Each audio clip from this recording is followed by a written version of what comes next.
This is the broadcast from City Hall, the home of the Greater London Authority. Please stand by.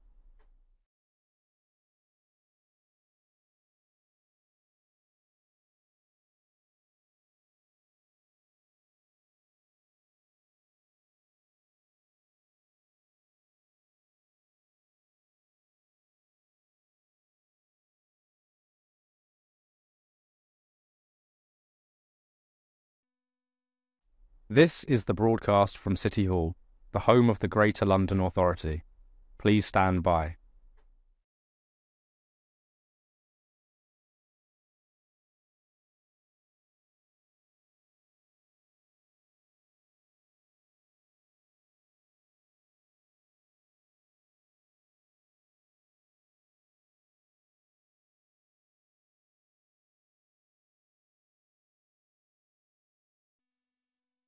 This is the broadcast from City Hall, the home of the Greater London Authority.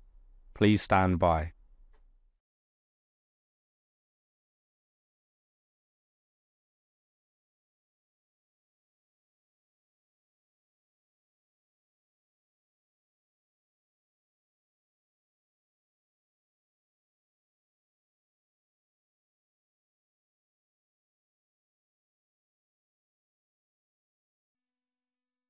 This is the broadcast from City Hall, the home of the Greater London Authority.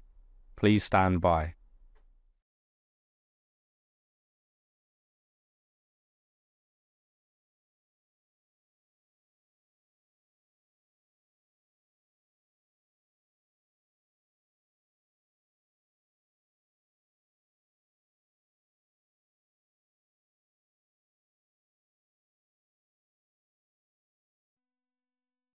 This is the broadcast from City Hall, the home of the Greater London Authority. Please stand by.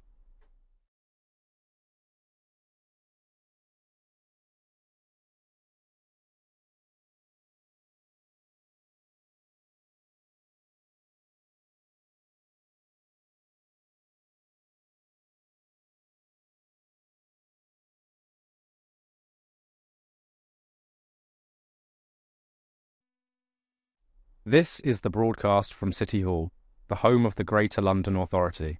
Please stand by.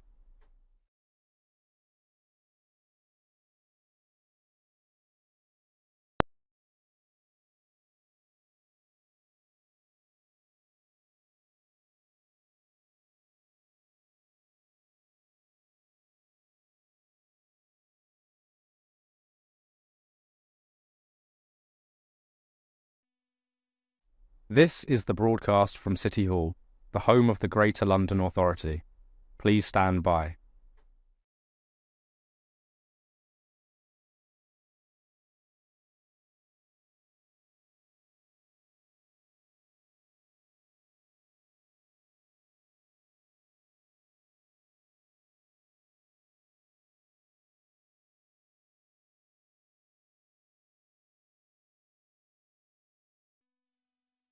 This is the broadcast from City Hall, the home of the Greater London Authority.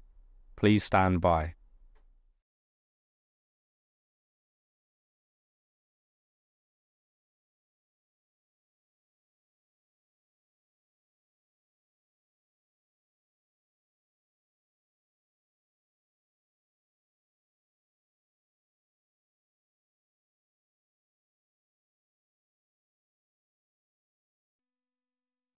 This is the broadcast from City Hall, the home of the Greater London Authority.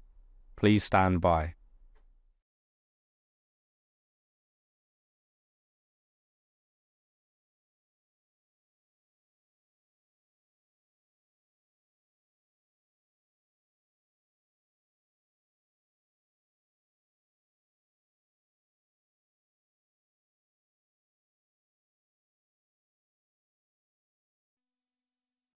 This is the broadcast from City Hall, the home of the Greater London Authority. Please stand by.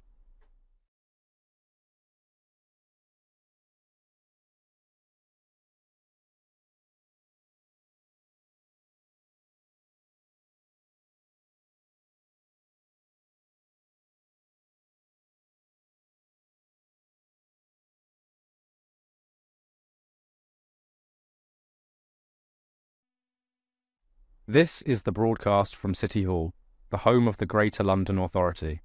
Please stand by.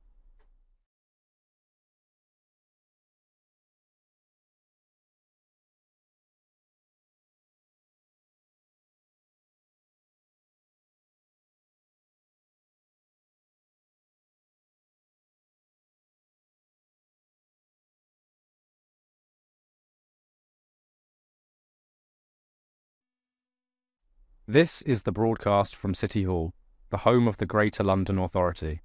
Please stand by.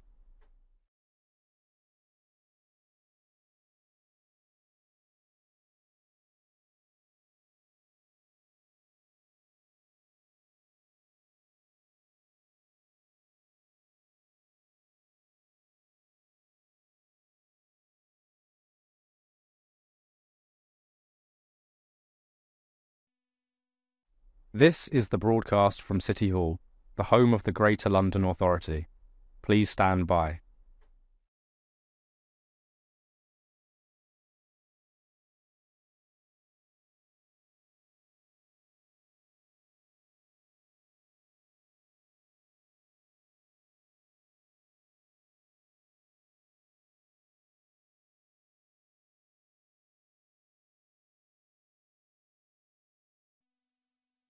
This is the broadcast from City Hall, the home of the Greater London Authority. Please stand by.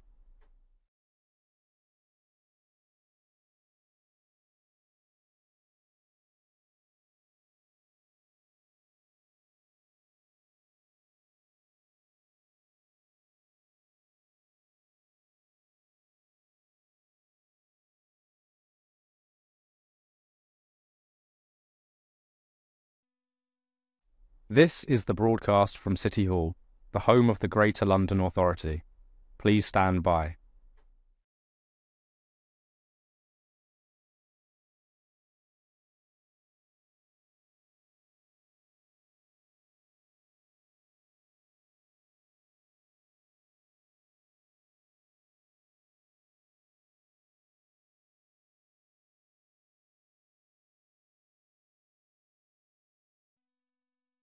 This is the broadcast from City Hall, the home of the Greater London Authority.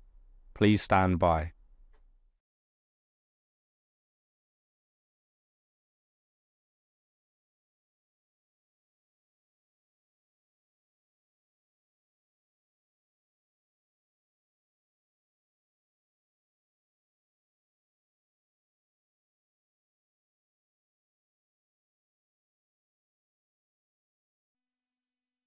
This is the broadcast from City Hall, the home of the Greater London Authority. Please stand by.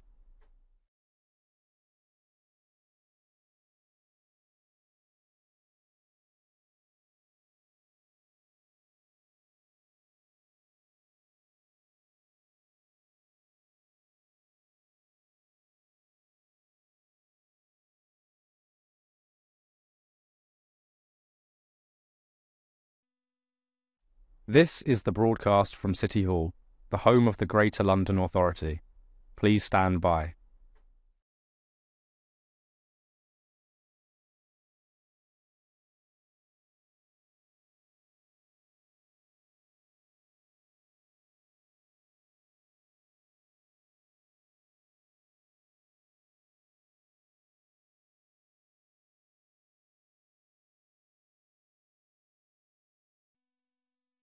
This is the broadcast from City Hall, the home of the Greater London Authority. Please stand by.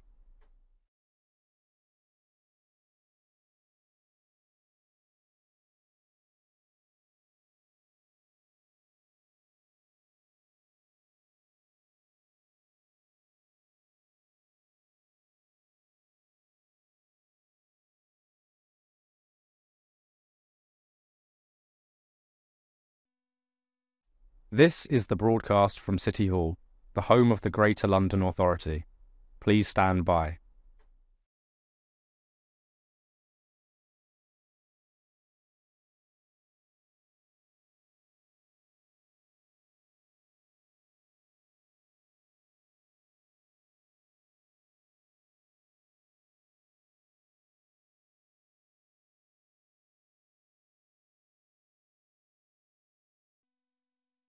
This is the broadcast from City Hall, the home of the Greater London Authority. Please stand by.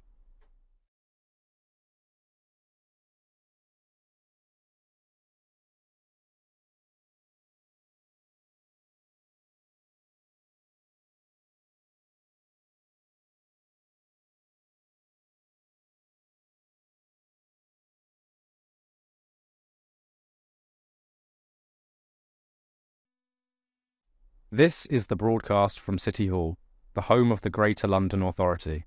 Please stand by.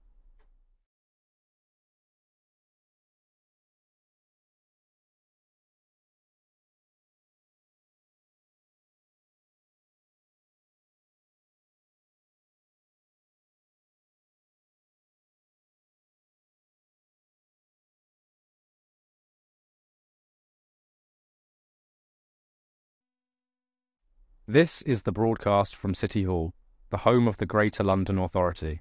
Please stand by.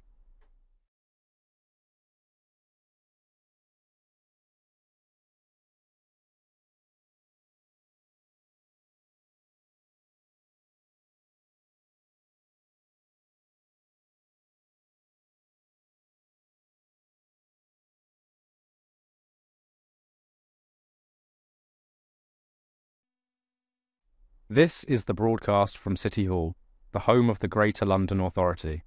Please stand by.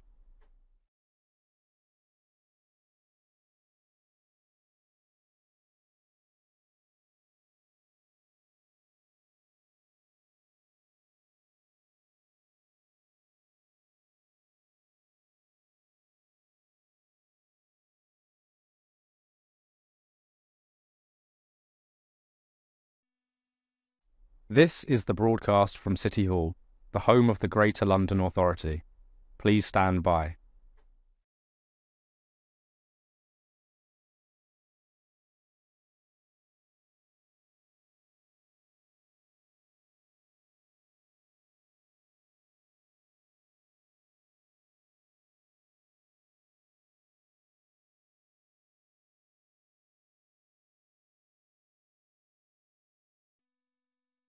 This is the broadcast from City Hall, the home of the Greater London Authority. Please stand by.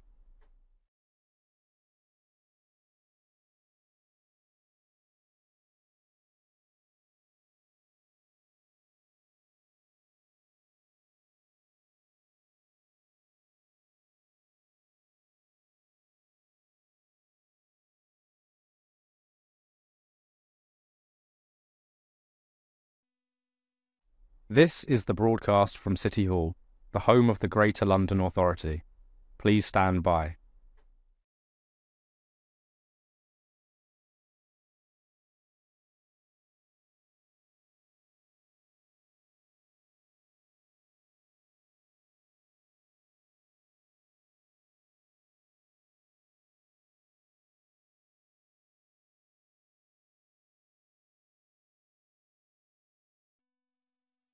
This is the broadcast from City Hall, the home of the Greater London Authority. Please stand by.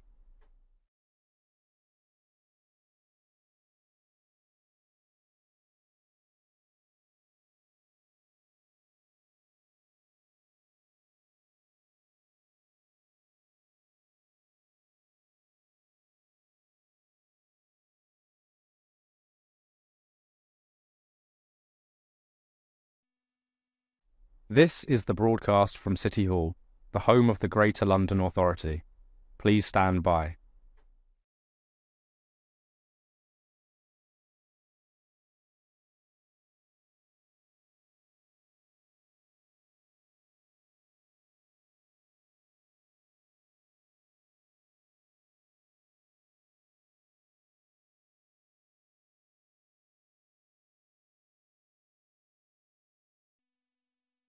This is the broadcast from City Hall, the home of the Greater London Authority. Please stand by.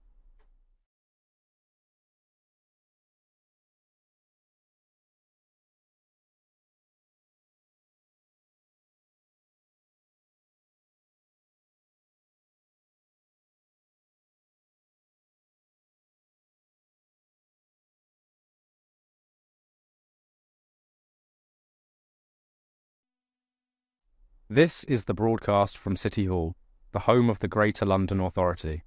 Please stand by.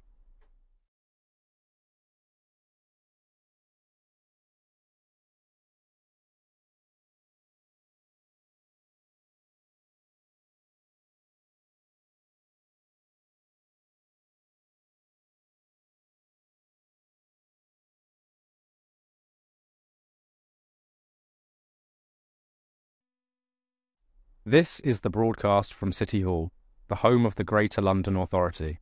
Please stand by.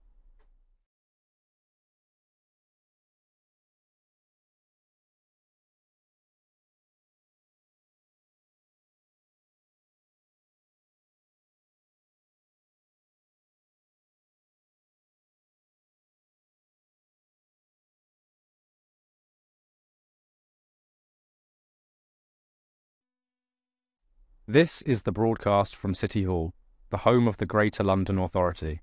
Please stand by.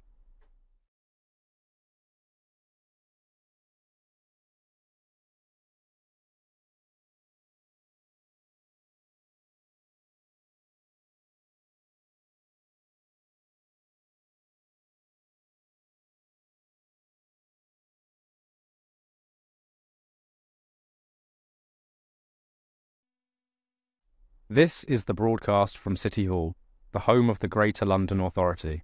Please stand by.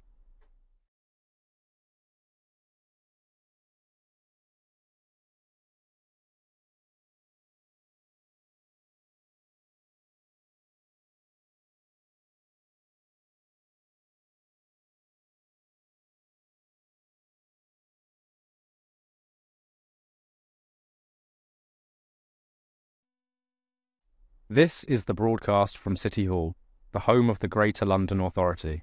Please stand by.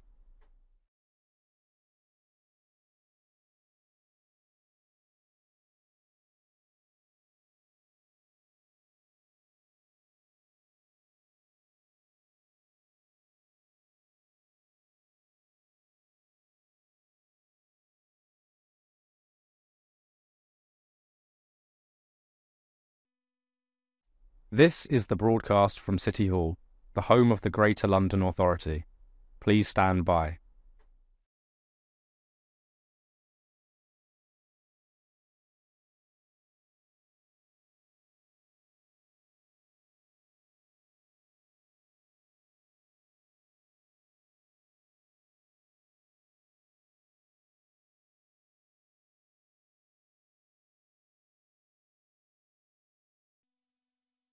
This is the broadcast from City Hall, the home of the Greater London Authority.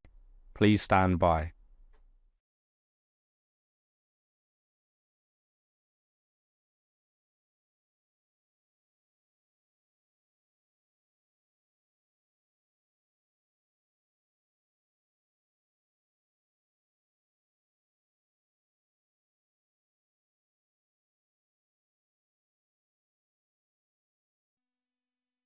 This is the broadcast from City Hall, the home of the Greater London Authority. Please stand by.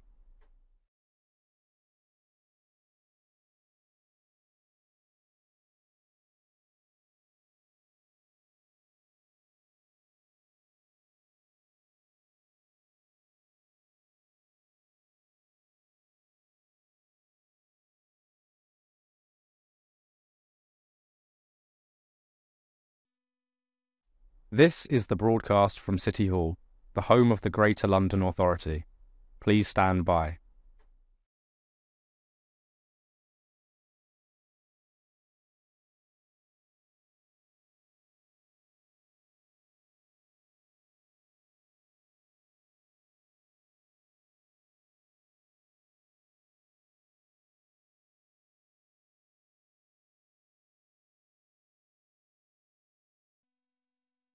This is the broadcast from City Hall, the home of the Greater London Authority.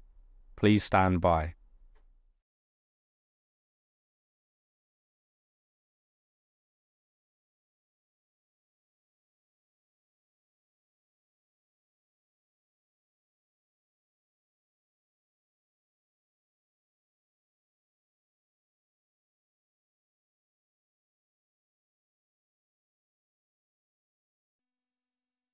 This is the broadcast from City Hall, the home of the Greater London Authority. Please stand by.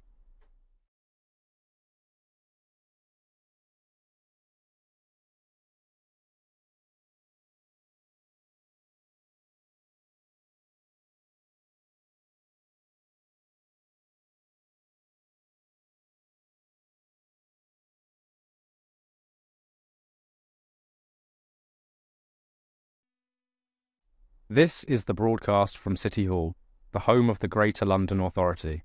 Please stand by.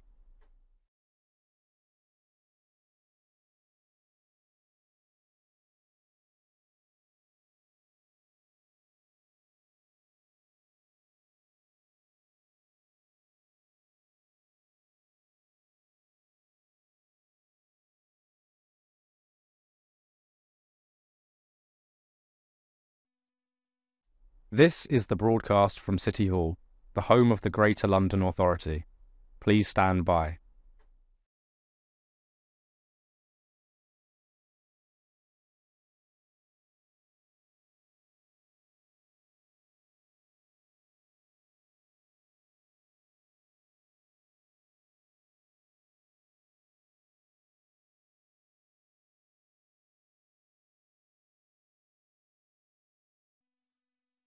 This is the broadcast from City Hall, the home of the Greater London Authority.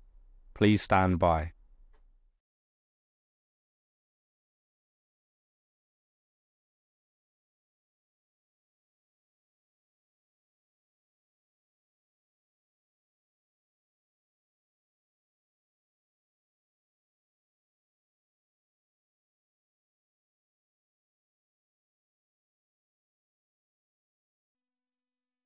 This is the broadcast from City Hall, the home of the Greater London Authority. Please stand by.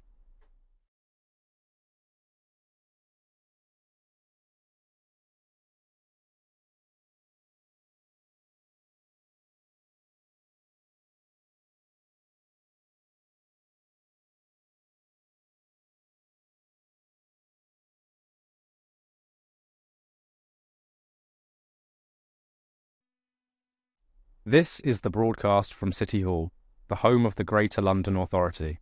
Please stand by.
Okay.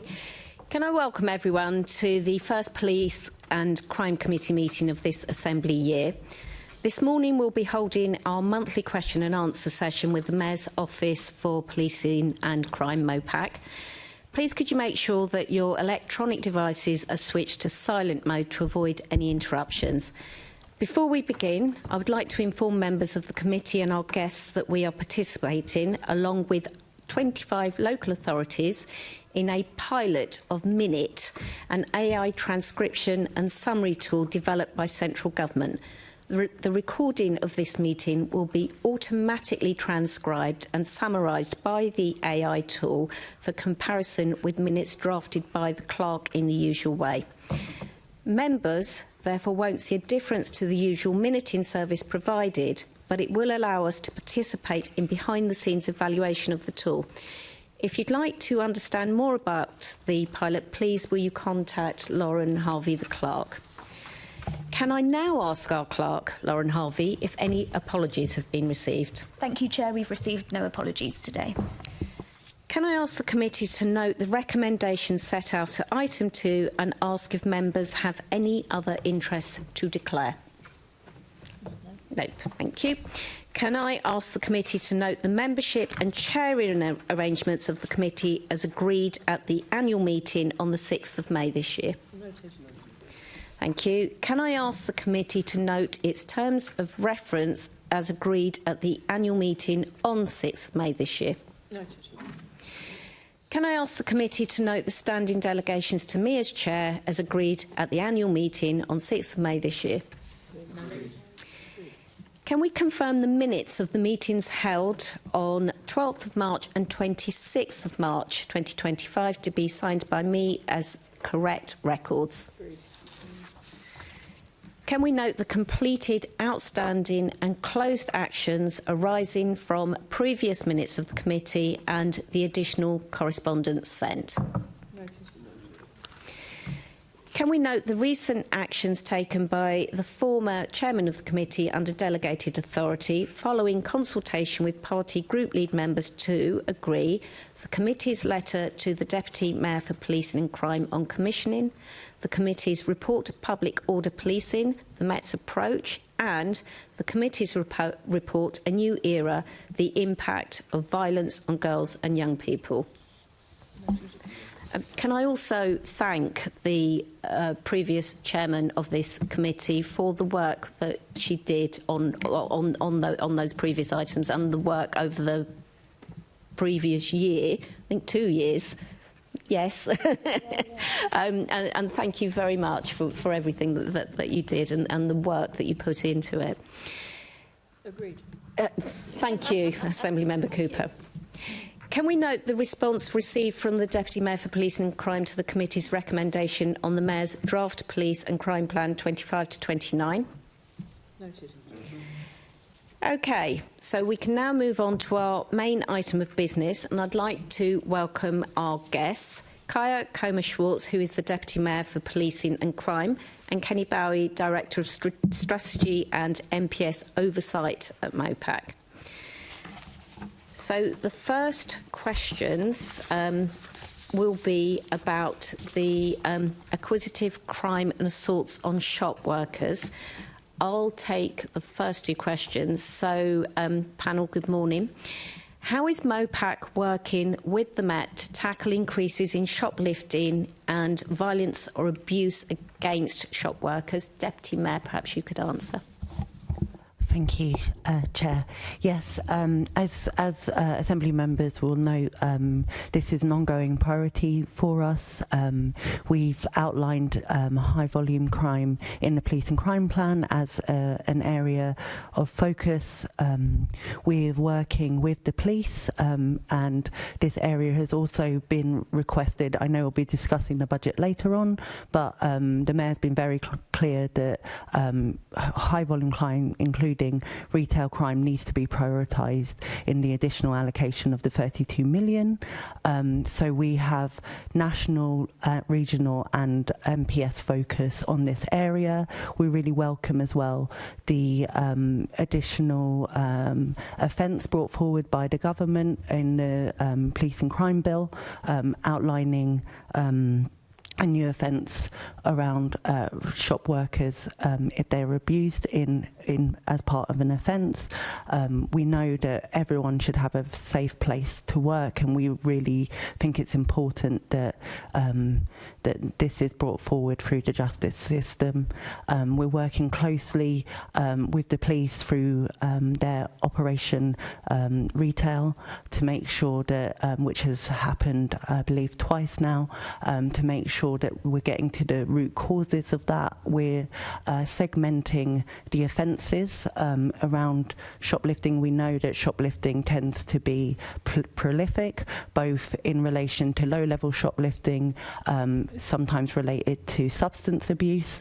So we're looking at that in the round around Operation Assure, Operation Yamata, as well as looking at the more organised crime shop shoplifting retail offences. We're also regularly meeting with businesses to make sure that we're getting their perspective, both in what they feel the police needs to do more of, but also what they can do themselves in terms of reporting, designing out crime. I recently met with Nike to look at some really quite stark videos that they shared around highly organised shoplifting.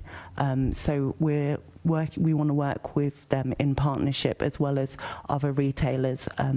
I've spoken to on a recent visit to Uxbridge to meet members of their retail community, looking at every business from florists to Sainsbury's to understand the kind of the insights that they have about the importance of making sure we're getting this right. So I want to assure the committee this is a top real priority for us to get these numbers down. We're as upset as the committee on the rise of them.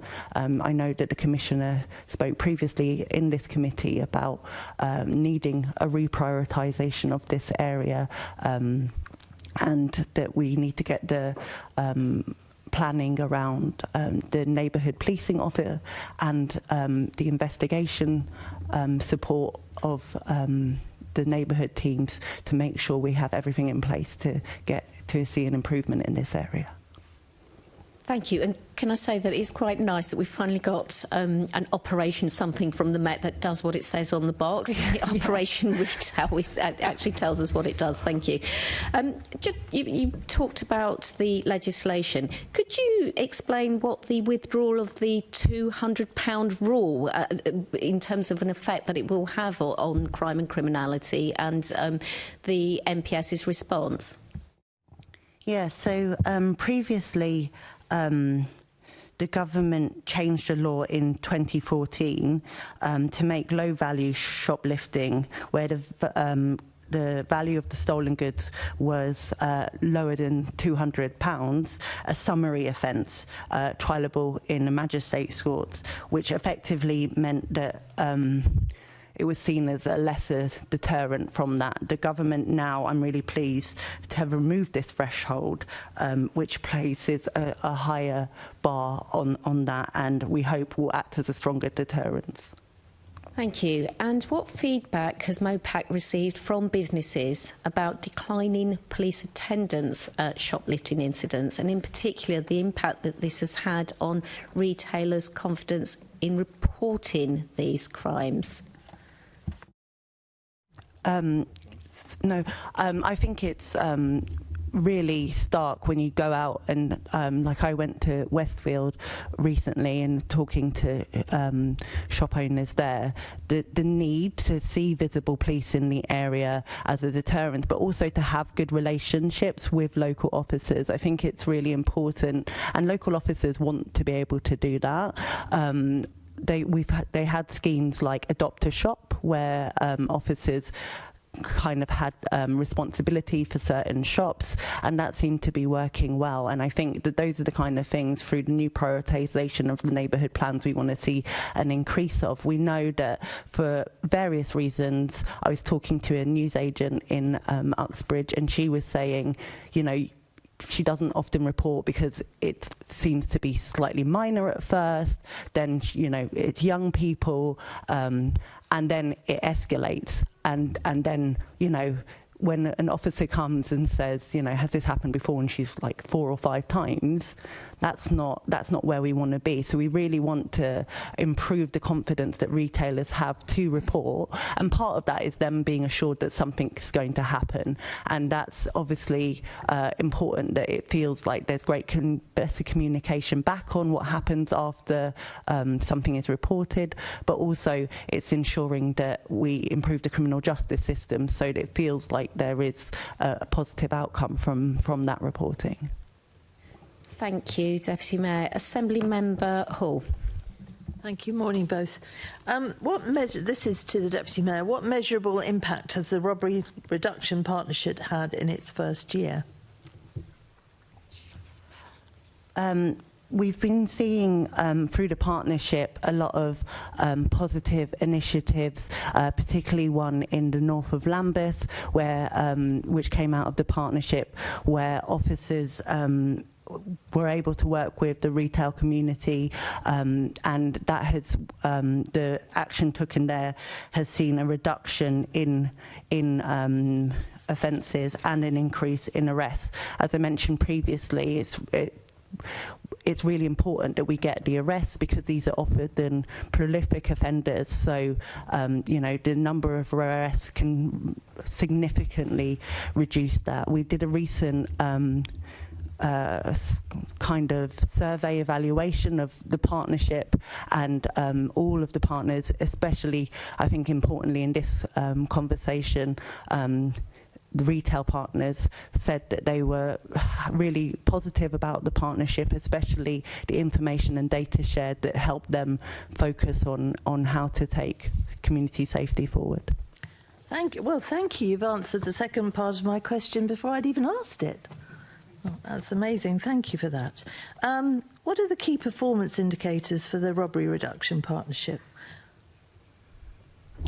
I mean, we're working on the key performance indicators for the whole police and crime plan, and we want to make sure that that's aligned with the robbery partnership board going forward. So we'll be working that through currently.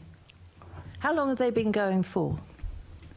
So, I mean, the key for all of this is it's no different from what's in the main outcomes for the police and crime plan. So we are looking at robbery as a whole as being the main outcome.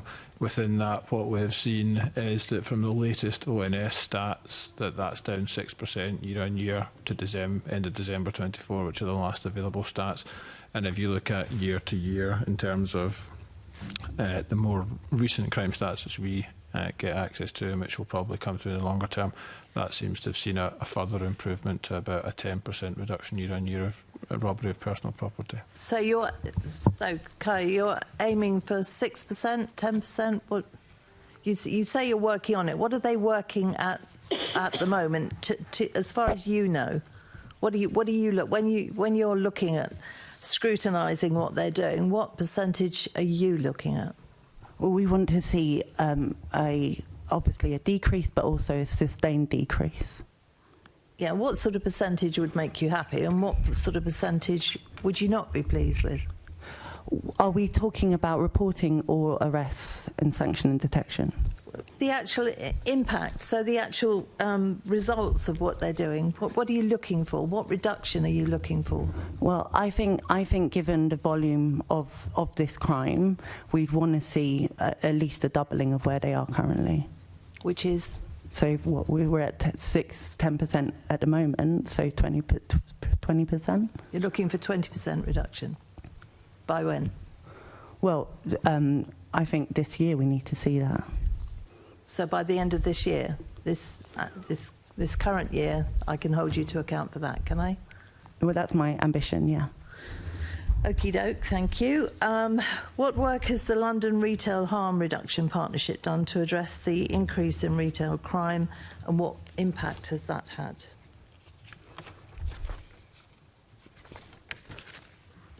I think you've got that question. Sorry. Yeah. Yeah, so the MPS has set up this new... I was actually asking the Deputy Mayor, sorry. To clarify between our robbery partnership, but this is the Met's robbery partnership, so I just wanted to make sure. I think it's very important. It's got CPS, London Council's Youth Offending Service, Transport for London, the Safer Business Network, our own Violence Reduction Unit, and the British Transport Police. We're seeing an improvement of outcome rates since summer 24, an increase in retailers being confident in reporting and working with the MPS. We've seen, as I mentioned before, the decrease of reporting in Lambeth, a key operation with the top 20 offenders being arrested and 14 of those remanded in custody. It's also worth noting, as previously mentioned, that we've actually seen a reduction by 10% since April 2025. And another key thing that's come out of the partnership is that the CPS... Since April? Year to year. Since the CPS have been working in partnership on early charging decisions in Lambeth, Southwark, Sutton and Bromley and Croydon. Okay, but if we look at robbery, theft, shoplifting, theft from the person, they're all increasing at a much higher rate in London than in England as a whole. So why do you think that is? What is MOPAC's assessment of why that is happening, Deputy Mayor? We've had previous analysis with an academic partner, and obviously some of this is linked to cost of living, but as I previously mentioned, I think that it's really important that we segment what we're seeing. So, you know, where is this related to organised crime? That's something that's a key concern. Where is this related to lower level offences? And as I mentioned before, I think the introduction of a higher taking away the £200 threshold will hopefully be a greater deterrent in partnership with our work around improving substance abuse access. And so I think through that segmentation of the offences, we can really target and improve, as well as through the budget, making sure that we're clear through the Mayor's priorities that this high volume crime needs to be tackled, and making sure that the Commissioner has talked about making sure that they have the right investigation teams on frontline policing, so that they can make sure that they're tackling, getting the evidence correct in tackling these offences. Yeah, but the budget's a disaster. We're coming up to that later. But going back to the actual question, which you haven't answered, why do you think it is increasing so much?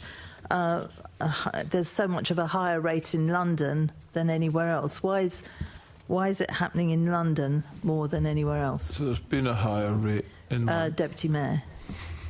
I mean, I think the statistics that we've seen across Europe show that, you know, capital cities tend to have higher volumes of these kinds of crimes, sadly. If you compare it to Madrid, we're actually less.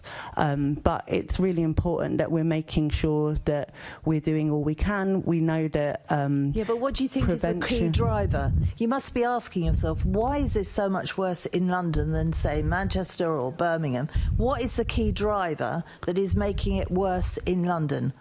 So when you ask yourself that and ask your officers, what is their answer? So when we've looked at things around that, we look at obviously the cohort of the people who are offending. We know that that's primarily younger people, which is why we work with the Violence Reduction Unit to do more preventative work. We know as well that, as I've mentioned before, there's a link to substance abuse, so that's why we're working with the London Drugs Partnership to make sure that we are taking a public health approach to these crimes. Yeah, but would you say there was a specific driver, or one or two specific drivers? That's what I'm getting at. What issues, what's driving this more in London than anywhere else? Because there's substance abuse elsewhere. There are younger people in other cities. So what do you think is driving this in London? Well, alongside the socioeconomic factors that I just mentioned, I think, you know, we do also recognise as a capital city we have larger retail zones and areas, and that's why we're working through the Business Reduction Partnership to look at that. The government's given additional funding for hotspot areas, so we're working with the top 5 most affected boroughs to look at how we can both design out the crime. How much money have you been given for that specifically? Do you have that? I can get that breakdown for you. Any idea, rough idea? Not off the top of my head. No? Because obviously it makes a difference. Working on hotspots areas is a damn good idea, but it depends how much money is being put into it, given the backdrop of so much money coming out of the Met Police, which we should all be ashamed of. So you don't know, so I'll get you to write to me about that then. I think it might be a rollover in the region of about 8 million, but if that's wrong, Assemblymember Hall, I'll come back to you. But that's 8 million, and that's coming directly from government and not associated with... Exactly. If you could write to me, that would be really helpful. I think that's right, but I'll come back. Okay, lovely, thank you. Thank you. And if we could have that as a committee, please. Mr. Bowie, did you want to add? You look like you wanted to come in there. No, I was just going to say, I mean, obviously, if you look at the ONS stats around acquisitive crime, London has forever and ever been a bit of an outlier in this.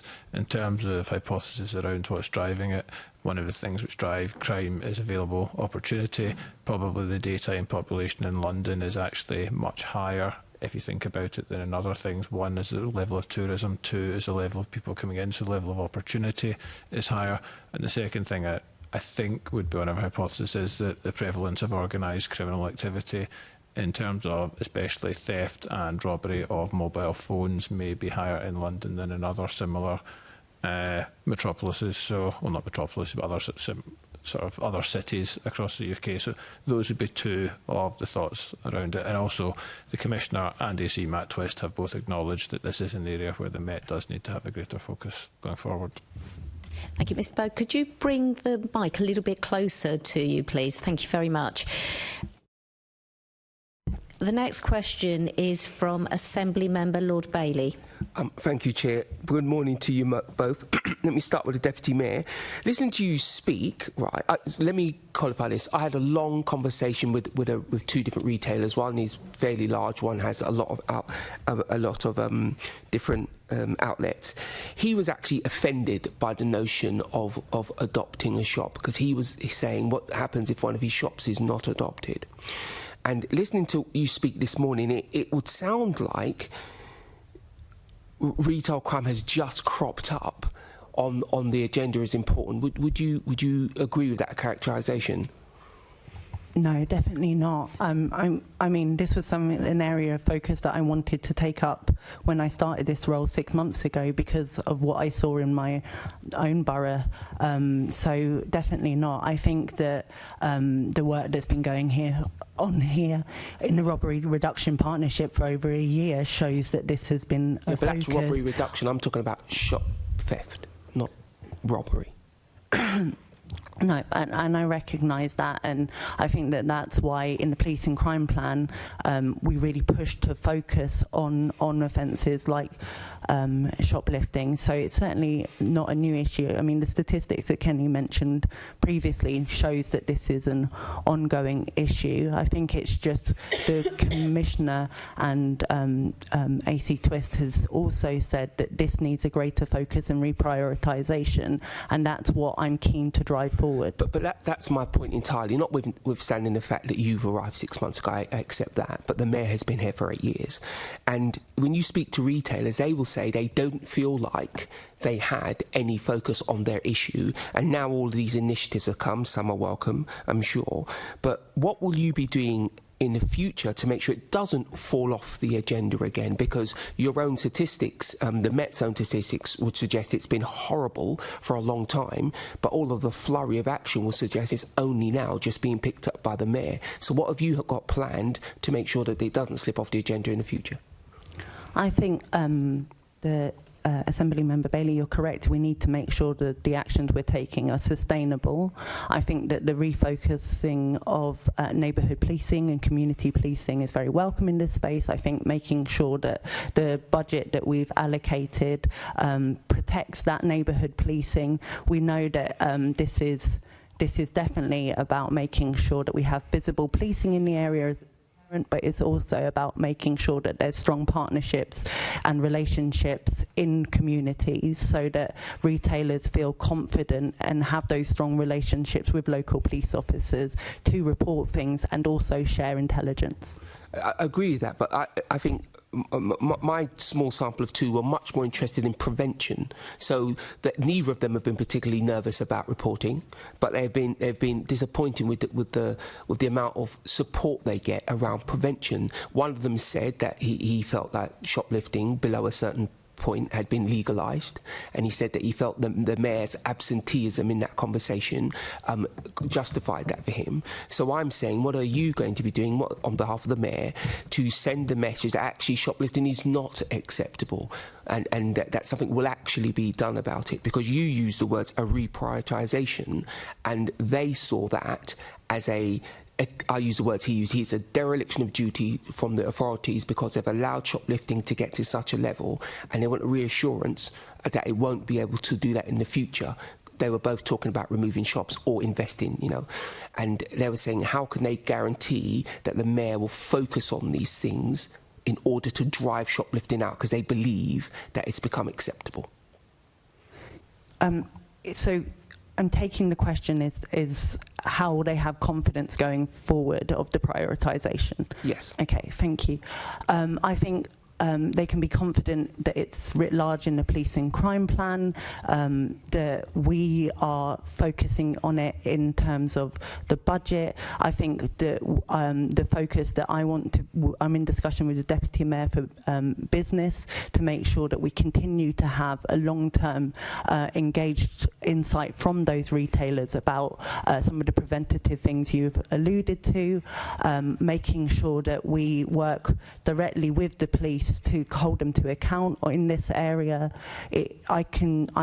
I'm very strident that this is an area of focus, that the Met have been given funding to tackle this issue and want to hold them to account to make sure that it is. And I think you rightly say, Assembly Member Bailey, that it's about the sustainability of this. We can't have initiatives. We need to make sure that we have a sustainable neighbourhood policing offer, and that's, I know we're coming on to the conversation later about making sure that that's writ large in the spending review as well. Okay, thank you.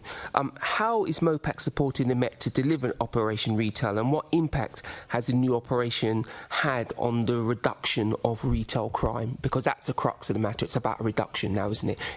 If you speak in certain parts of London, the word epidemic was used. How do we reduce it and keep it down? One of the things that it's worth flagging from one of the positive things that has come through Operation Retail is an initiative to make sure that retailers can report as easily as possible and provide information and details through the victim contact desk on emails and so that the retailers get updated. As I previously mentioned, communication is key in this area so that retailers feel confident in reporting, so making sure that they're regularly updated on the offences that we have. In terms of MOPAC's ongoing pushing and evaluation of these areas, it's really through the Retail Reduction Partnership that we continually look at what the data is saying, what the insights is from retailers, and push for what more can be done, as well as using best practice from other forces. And what does support and pushing look like from MOPAC to the police? Because again, I am most interested in the effect that MOPAC has on the outcome for Londoners. So when are you challenging the police? How are you challenging the police on Operation Retail, and also how are you supporting them? So I would say in terms of challenge, we are doing that, looking at the data, asking those questions that Assembly Member Hall previously alluded to. So what should we be expecting in terms of reductions? When will we be seeing these? You know, the oversight questions that one would expect. What are you missing that isn't? And in the support section, I think it's both through support, obviously through finance and resources, but also making sure that we're highlighting where they do get it right. I hope all Assembly members have seen the recent communications, especially through social media, that the police have been doing to highlight where they have tackled criminals. It's important, I think, both in terms of deterrence, but also to build trust and confidence in Londoners that this is a priority area, and we will fully support them in doing that. And finally, you talk about tackling criminals. A lot of rank and file officers were very upset with the mayor and TfL, and they're dealing with a ticket incident they had. We don't need to rehearse what went on there. I'm sure you're aware of what went on, but a lot of officers really felt like they weren't supported by the mayor, and particularly TfL. So what is MOPAC doing to make sure those frontline officers who will have to tackle people can rely on the mayor to publicly support them and privately?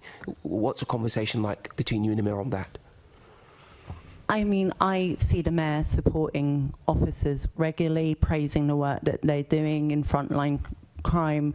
I think that he's always been strident in his support for frontline officers.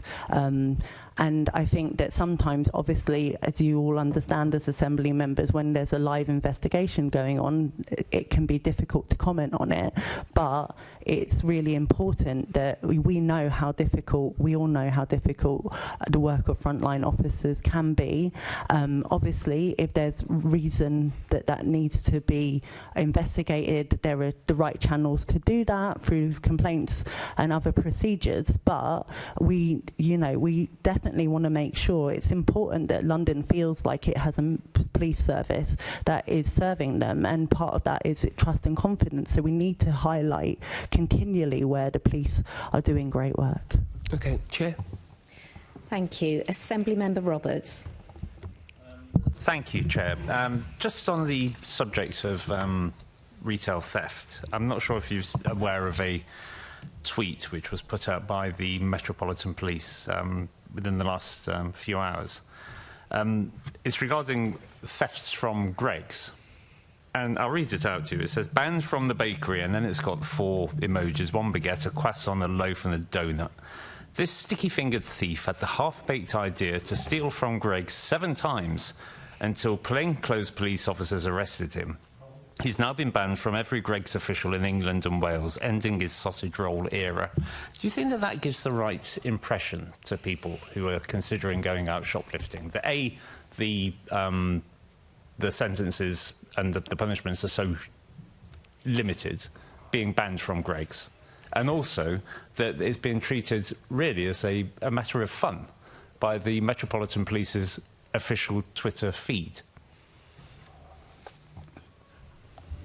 I can see that. I mean, I'm not one really for joviality on social media. I think that, but I can see what they're trying to highlight, aren't they? They're trying to highlight that a prolific offender, someone who's 7 times, I think you said, has now been stopped in doing that, and that the awareness of that criminal means that that intel can be shared across the whole of the Greggs business.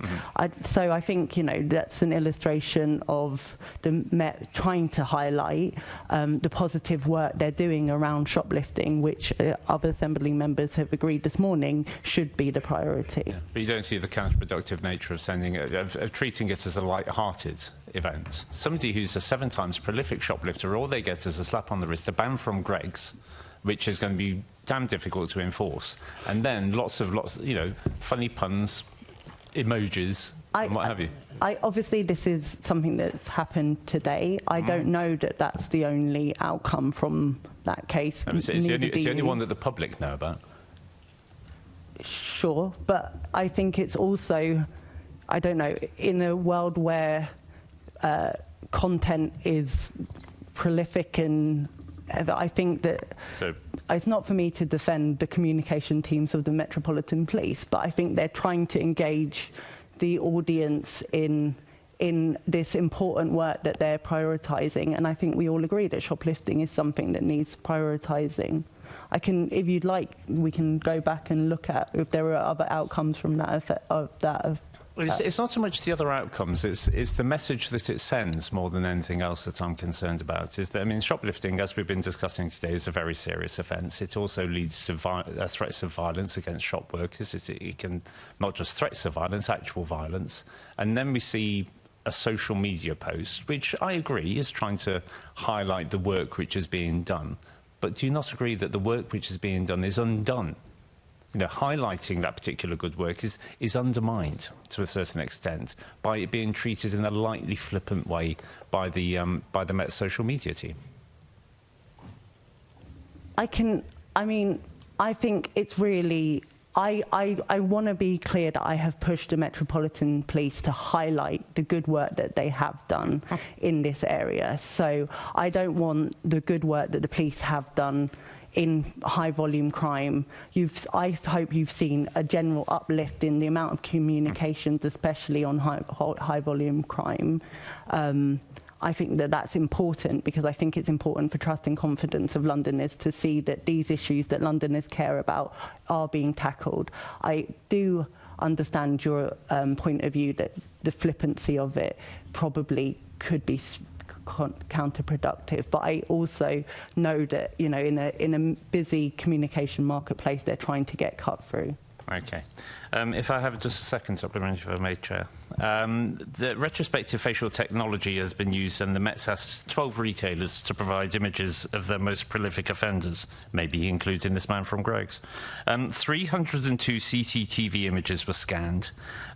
What I'm interested to know is the criteria which was requested. I don't know if you have the answer, such as were they only asked for prolific offenders where violence or threat of violence was involved, and did they need to meet any particular thresholds before of criteria before these images were shared? I don't have the. I believe it was just that the priority and the prolific offenders. I don't know if there was any further criteria. I can check with the Met and come back to you. If you could and get a written answer, that would be appreciated. Thank you. Thank you, Chair. Thank you. Assemblymember Best. Thank you. Deputy Mayor, just wanted to come back to the point around the Anti-Social Behaviour, Crime and Policing Act of 2014, because you've spoken, I think, at length about possible changes to amending the £200 lower limit on shoplifting as a summary offence. Are you fully aware of why that change was brought in 2014? Do you understand the reasons why it was brought in? I understand it was related to prison population and reducing that. No. So it's to do with the fact that it made it you could have a police-led investigation. You could take cases forward quickly.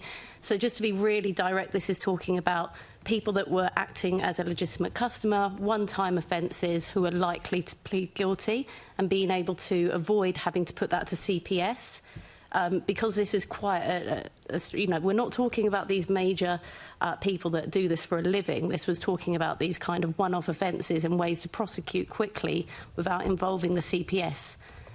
If that had been the reason for the uptick 10 years later in retail theft, I think we would have actually felt it at the time the law changed, not 10 years later. So I think putting that as the driver is a massive mistake anyway. But you haven't addressed the fact that if this change does come through, there's going to be a huge more weight on our police to put these cases of shoplifting through to the CPS, for the CPS to agree to take these to court, instead of what we can do now, which is quickly take these through police-led investigations. I wasn't saying that it was a key driver. Assembly Member Ahmed asked me a specific question on it, and I was outlining the changes. I think that from what I've heard from officers, there is a real concern about not feeling like there is effective justice in this space, and one of the things cited was this, and that they believe that this will act as a higher deterrent, and that we do need to make sure that the investigating powers are stronger in this area, but also I reflect that we also need to see the improvements in the criminal justice system to make sure that this is. But I've heard from both retailers and the police that it's, not feeling like there can be swift justice in this area doesn't act as a deterrent. Retailers feel like, when they report, even if they're arrested, people can be brought back in the area the next day. And I think one of the other things that the Police and Crime Bill brings forward is bans from areas where offenders have been prolific in the past, and I'm hoping that will also act as a positive deterrent. So let's be clear, 10 years ago the maximum punishment for this offence didn't change. It was 6 months. It remains 6 months as but what will happen, and perhaps it, because there's now attention on it, perhaps we can make it feel like it's more of a deterrent. Maybe that is a good thing, to make it feel like a deterrent, even though realistically nothing's changing, right? But if we can make it feel that way, that's good. But there is still the problem where if we change this, the onus is going to go back on police to present cases to CPS and CPS to take those cases forward and to not have them delayed. What I have on my high street at the moment is cases where when we do get some shoplifters and it is a bit of a carousel and they come back, but we can quickly prosecute. This is going to have those offences now taking ages to get to Crown Court. That is going to cause something that has to be resolved in a Met Police which is already facing cuts. It's something to think about if you haven't already. So I think it only makes it an either way offence rather than it doesn't actually remove the possibility of stuff going via the mags, I think, whereas the 2014 Act made it a summary only offence, which meant it could only go to the mags.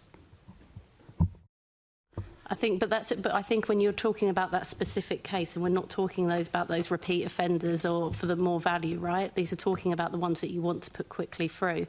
The second thing that I wanted to come to, and I wanted the Deputy Mayor to answer that, not you, Kenny, but would you think about?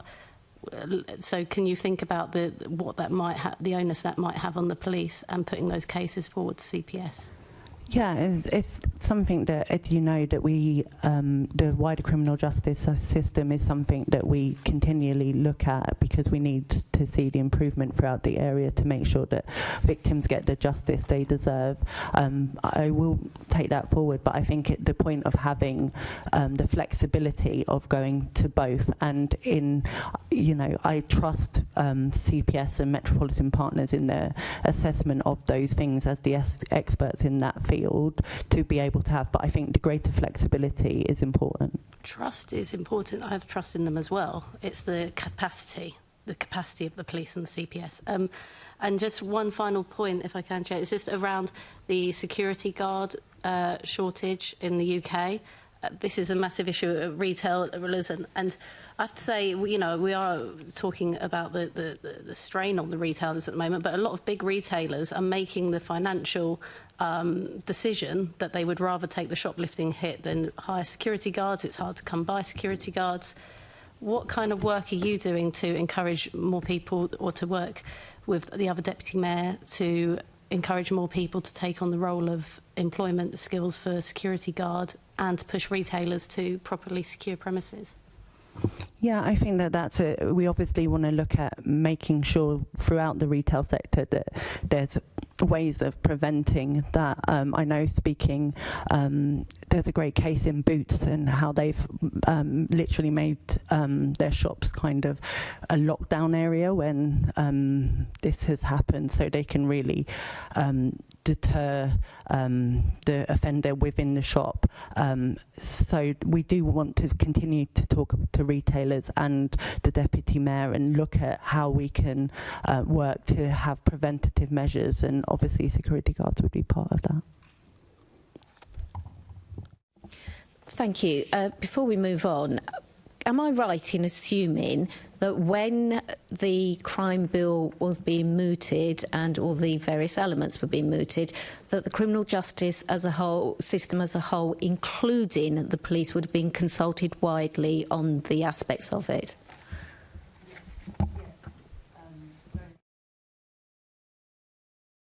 It's on. Oh, yeah. Okay, I'm going to get really close to definitely, and also importantly, Assembly Member Ahmed, the Leveson review that is happening as well across criminal justice, but the sentencing bill is coming forward now, and there's active conversations across all of those areas. Thank you very much. Assembly Member Small-Edwards. Thank you, Chair. Good morning. How are MOPAC and the Met working together to use insights gained from Operation Reckoning in January to enhance the Met's response to phone theft?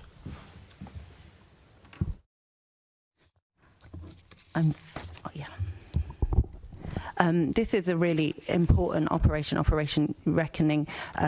We saw in January of this year 230 people arrested for committing 850 offences. So this is why we really want to focus on that high volume crime, because we know that a small amount of people can make a hell of a lot of damage. So we want to make sure we're getting that. there were also 1,244 international mobile equipment identity numbers found within that, and we know that that's really important because that is something that we've through MOPAC been able to work with phone companies and the police to track where those numbers end up, and we know through that this is a global issue. So it's really important. Also that over 1,000 smartphones were seized through that operation, and 23 search warrants were executed. Also, something coming forward in the criminal justice bill is to be able, where evidence is prevalent, to do searches without warrant around this area. So we know that this operation is crucial to getting the evidence to do that. The second intensification Operation Reckoning running happened in between 23rd of April and the 7th of May, saw a further 292 arrests and almost 2,000 IME numbers come through, so, and 5 warrants executed. So we know when these operations are in action that they have really improved outcomes. A case study that's been highlighted for me is that one of the victims of this, we were able to use their Find My Phone app, and actually that was tracked to the offender trying to sell it on at a shop. So it's also making sure that we're working with our high street partners about making sure that we're not reselling on counterfeit goods. So it's about raising awareness of persons, something that we've worked closely with the mobile phone designers, both Google and Apple, is the work that they've been doing to create greater facilitation on their phone to block things when they've been snatched. So we want to make sure that we're highlighting the things that people can do. I've noticed that I've got emails even from my insurers listing those things, so those things are coming through so that we can, it's really important that we have ways of not being able to sell a phone on. So we're both working with the phone companies. This is something that we've worked closely with the Home Office on, but also making sure that operations like Operation Reckoning keep on going, and we're learning from the intel and data that we get from that. Thank you very much. And 40% of all phone theft occurs in Westminster and the West End in my constituency. So is there any particular focus on central London and how we can kind of bring that number of phone thefts down there? Yes, definitely. Those are key operational issues. I want to reassure you that Westminster Council are definitely part of the conversations we're having around the high volume crimes and the hotspot policing. I know as well that the local authority leader in that area has himself invested in additional officers. So we're working as a partnership to make sure that we're tackling it in the areas, and we follow the data. So that's important. And one of the things constituents have found frustrating, you kind of alluded to in your first answer, was that their phone might get stolen, they go home, they go on their computer and go and find my iPhone, they know exactly where it is, tell the police, and yet nothing still happens, they don't get their phone back. So I'm definitely encouraged by the measures in the Police and Crime Bill about geolocation and not needing a warrant for that search. So do you also kind of welcome that, and do you think that will make a big difference moving forward? Yes, definitely. I think, you know, we know that this is an organised industry at the volumes that we're seeing. So if we can, you know, it's an economy, isn't it? If you can stop supply onto other markets, both in having the tech-enabled facilities on the phone to do all we can. We want to push phone providers further to have like what's colloquially referred to as a kill switch on the phone, but also that we want to make sure that police officers, where they have the intel to disrupt offenders who are stealing at mass. We also know that that's not easy. We've seen evidence of offenders wrapping the phones in foil. So this is really complex work, but we will need to, given what, I'm sure you've seen in your casework of really how disruptive and upsetting it is to have your personal phone theft from you, we need to make sure that we're doing all we can, and the bill recognises that. Thank you very much. Thank you, Chair.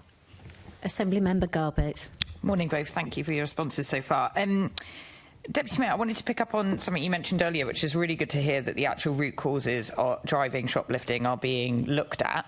Obviously, I've got a keen interest in drug use and problematic drug use. You mentioned Operation Yamata, which is focused on disrupting supply, which obviously, from a trickle-down, doesn't really help someone with a problematic drug use, like, immediately. So I wondered, in the context of you saying that a public health approach is being taken, I wondered what is being done to look at more investment in drug treatment. I understand that some of the funding from ADDA has been lost to some of the charities that do amazing work, like Swim in Hackney, for example, have said that their ADDA funding is ended, but we know the programme's continuing. So I just wondered, in the context of how you're understanding what's driving shoplifting, I've heard from neighbourhood officers in the town centre that it very much is drug use. I just wondered how that's actually working in practice and if there's any more money going to drug treatment. Yeah, you're right. It's ADDA, not Yamata, that I was. That's why I said Assure, because my dyslexic brain said A to my brain, but I didn't get ADDA. So yes, we do need to make sure that we continue to take a public health harm reduction approach. It's something that we look at through the London Drugs Forum. I can look at the specific funding case. If you want to email me over the details, we can follow that. But I think it's about that link up and that partnership that we want to make sure that we're yeah, thank you, because I'm just concerned that so much money is going into, like in Dalston, where I'm a ward councillor, there's like coffee in security boxes and salmon with security tags on it. So we're obviously investing quite a lot of money in security measures, but we need to be investing in kind of what is actually driving shoplifting, which, yeah, like the neighbourhood police said really quickly when I asked them what was driving it, 4 of them quickly just said drug use. And I just think it's how we're investing in getting people into treatment to, so they get a better, so they're not stealing to fund their drug habit. Yeah, absolutely. And we obviously regularly meet with OHID and the public health team in the GLA to look at various ways of, and the voluntary sector moreover that work in this area, to look at how we can improve drug treatment. Sorry, is that okay? Yeah. To look at how we can improve drug treatment. And as you say, I really believe we need to take a public health preventative approach alongside the enforcement. And we know as well, I hear from officers that often the enforcement interactions is a key moment of intervention to refer on to treatment. Thank you, Chair. Thank you. We're now moving on to the next section of questioning, which is about the policing budget and spending review. The first question in this section is from Assembly Member Cooper. Thank you, Chair, and good morning, Deputy Mayor, and good morning, Kenny. I think we're going to be talking about tough choices, as the Commissioner has said it throughout this section on the budget. He's been very clear that this is going to be difficult going forward, despite the injection of more money coming from the mayoral precept towards the policing budget. I'm actually going to start, I think, with Kenny, because obviously you've got your MPS oversight role, if that's okay. And given the toughness of the choices and the difficulty of meeting the budget, are there any new enhanced monitoring requirements that MOPAC is going to place on making sure that the Met is staying within its budget this year? Are we going to be looking at any kind of additional measures to make sure that things are staying on track? Because I think it's going to be really tough, isn't it? Yes, and yes. So, yes, I'm just conscious of keeping my answer short today. So, our CFO Amana is currently working up a new oversight framework for the financial side of the Met, because we do recognise, as the Met does, that they are in a very difficult financial situation, and we need to be monitoring both their resource and their capital spends even more thoroughly than has been the case in the past, not least in terms of how they meet their savings targets and how the tough choices as a whole are actually being implemented. Yes, because one of the issues that we know a lot about is the whole the capital side, the estate strategy. We're looking at a number of police stations that are not in really very good condition. It's quite embarrassing to visit some of them and think that officers are working there, and at the same time we need to see improvements coming in so that the fleet of electric vehicles, there's no point having an electric vehicle if you don't charge it up. These are all, there's some big investment requirements, aren't there? Yep, and you're absolutely right about the estate. They do need a capital investment in all of that. Obviously, that is something which has been put forward by the Met and ourselves as part of the spending review. There have been good conversations with Home Office officials who I do think understand the matter. We will need to see what comes out. But yeah, there are a number of Met buildings where, quite frankly, without investment, they probably wouldn't be safe within a few years for our Met colleagues to carry on working in. So I do think that really is quite an important matter to be addressed. And so once Amanda has finished working up this financial framework, which is obviously is going to cover both revenue and capital from what you're saying, you will be sharing that new monitoring framework with both the Assembly's Budget and Performance Committee and with this committee from time to time. That might be one for the Deputy Mayor.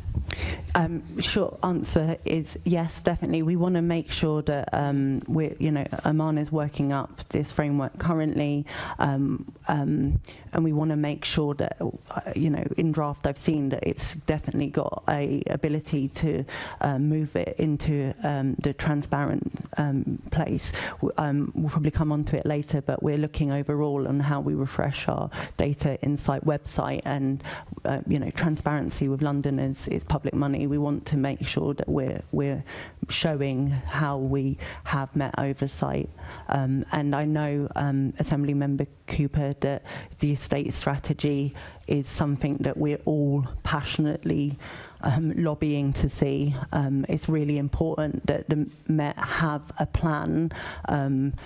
We know that some of the stations are in a dire state, but we also need to know what they're doing in the short term, medium term and longer term to manage that within the budget that they have currently.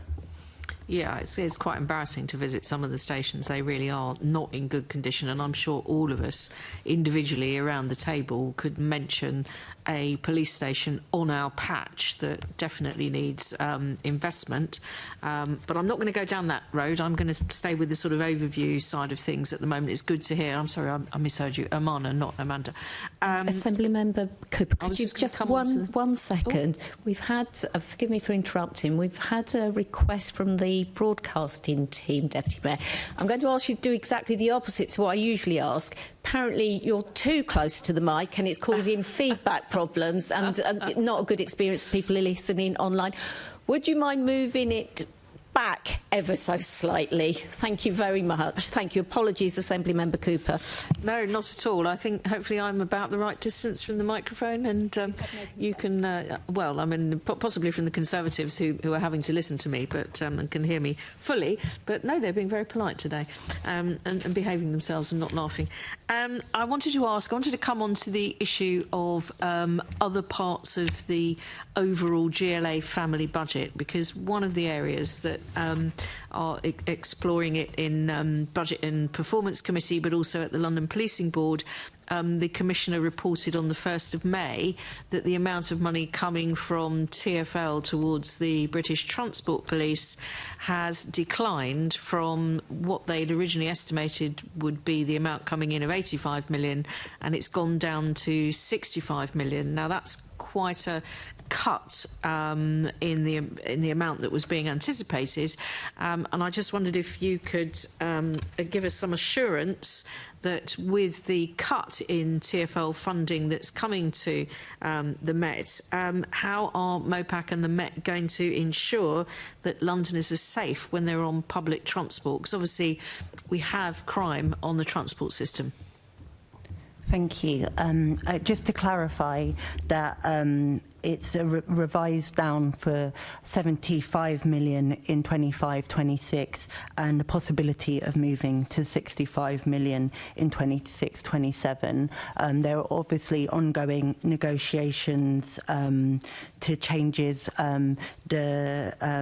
The contract that we're talking about is the special services agreement, and this is the changes in the funding is a reflection on both parties wanting changes in that agreement. So the Met are transitioning their roads and transport police team into the neighbourhood policing models, as we've seen elsewhere. The Commissioner has a real drive around, drawing away from focus from the core policing offer, and he wants to make sure that that offer, especially around neighbourhood policing in line with New Met for London, is strengthened. And the Met have reviewed the current arrangement with TfL and identified a number of services that are believed to be outside of that scope, and these will be now procured and supplied by TfL. So to give you that assurance, Assembly Member Cooper, that those things that are currently done by the Metropolitan Police will not be lost.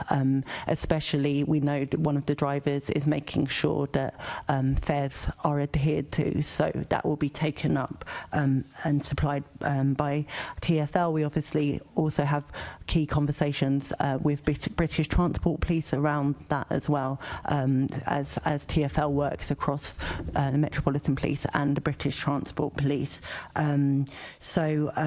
We also know that the position agreed is still subject to MOPAC revising its fees and charges rates. So things are still kind of but their proposal has been made to TfL, and so we're waiting for the Met to come back to us to present a final income position for TfL. Okay, so you're saying that it's dropping from 85 million to 75 million rather than going from 85 down to 65, but it may still drop further, but it's still subject to further negotiation between different parties, MOPAC, the Met and TfL.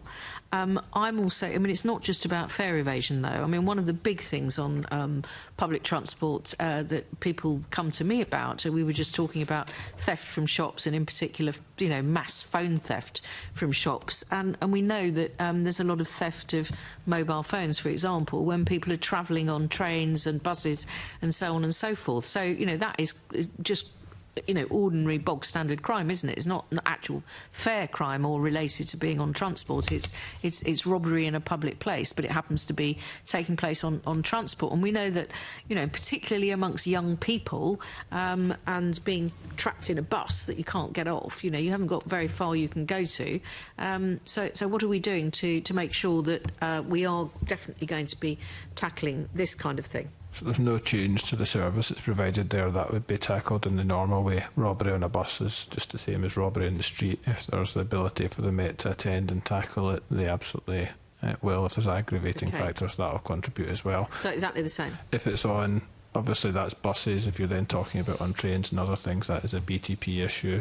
Obviously they work in close conjunction with the Met, and there will be intelligence sharing and decisions about who actions that stuff, but that's not part of the sort of shared service stuff that was paid for to be brought in. Okay. Thank you, Chair. Sorry, Assembly Member Roberts. Thank you. Just a point of clarification, Deputy Mayor, on this, something which you've just said. In relation to the estate strategy, we are all passionately keen to see the estate strategy. We are all passionately keen to see it. Have you not seen it yet? No. No, I haven't seen the latest iteration. I've been told that I'll receive a draft of it in the coming months. Well, it's due to be published by the end of July. Yes, so... And you're the Deputy Mayor for Police and Crime, effectively the Deputy Police and Crime Commissioner for the London area, and you have yet to see the estate strategy yourself. I continue to push almost weekly for it because I want to see it. I want to make sure that we're having conversations about the spending review now. I want to make sure that all of these things are aligned. I'm pushing very regularly. I was told spring, and it's an ongoing issue. So I'm very clear that I need to see it as soon as possible. Thank you. Thank you, Chair. Yes, quickly. Very quickly, going back to the estate strategy, you're the Deputy Mayor for Policing. This has huge consequences, this particular document. We've been told it should be coming out the end of July, and you are actually telling us that you haven't even seen a copy of it yet. Not in its current form, no. I'm as frustrated as I would say even more so. You're right. I am the Deputy Mayor for Policing I wouldn't Crime. be frustrated. I'd be damn well ensuring that I did see it. The consequences of that are huge, absolutely huge. Not just for financial reasons, but for political reasons for you. I mean, if I were you, I would demand that I saw this. I mean, we have all been waiting years for this to come out because it is such a huge thing. It's going to affect where people are stationed. It's going to affect the budget quite considerably. It's due to be published, which means it'll be going to the printers by the beginning of July. And you're telling us you haven't even seen it. If I were you, I'd go back as the Deputy Mayor for Policing and demand that you see it, because the consequences of it are going to be great. I will continue to demand to see it. Back to you, Chair. I think the Deputy Mayor has been very clear about her commitment to seeing this document, and Deputy Mayor, I think you've heard what World Assembly members feel about this. Let's hope that this document, this long-awaited document, comes out as soon as it possibly can. Assembly Member Garbett. Thank you. Just to take it out to the spending review more broadly, I just wondered what representations MOPAC had made to the Home Office or Treasury to ensure that the safety priorities are reflected in the government spending review. I'm most interested in how we've taken a root causes and working with partners approach, so kind of amplifying calls from local authorities for investment in youth services and those kind of wider preventative measures. So, yeah, really interested in what representation MOPAC's made. Yeah, so we put in the initial bid as part of the wider GLA bid in January. We continue to have regular conversations with the Home Office, pushing for the deal for the Metropolitan Police. We're clear both on the significance of London to the government's overall missions, and we're always strident in talking about the prevention measures that we need to see in that, especially around protection and investment around things like the violence reduction unit. So yes, we are definitely doing that. Thank you. And what extent would you say that MOPAC has a real influence in the process, and what does that look like? What it looks like is regular conversations about the bids that we're taking with both the Metropolitan Police and the Home Office to go through line by line the budget proposal we're putting forward and making sure that we're making that case alongside those numbers. So really we need things including the NIC, which we've discussed in the committee previously, to keep on going, why we need to see investment in technology in policing, why we need to see the continuation of funding for the violence reduction unit, our victim work, how it links into wider issues around the criminal justice system. So really what we're doing is breaking down the numbers in terms of workforce, in terms of technology, in terms of the infrastructure for the Met, also the other areas around partnership and prevention, and making that case clear to the Home Office, particularly in relation to the spending review coming forward. That's really interesting. And do you feel like that? How do you feel like? What's your confidence in how that's being interrogated or responded to? And how are you feeling about how some of that might be, delivered in the spending review? I mean, I'm an optimistic person overall, but I would say that we're having positive conversations. I think the level of focus from the Home Office in this area on policing is really welcome.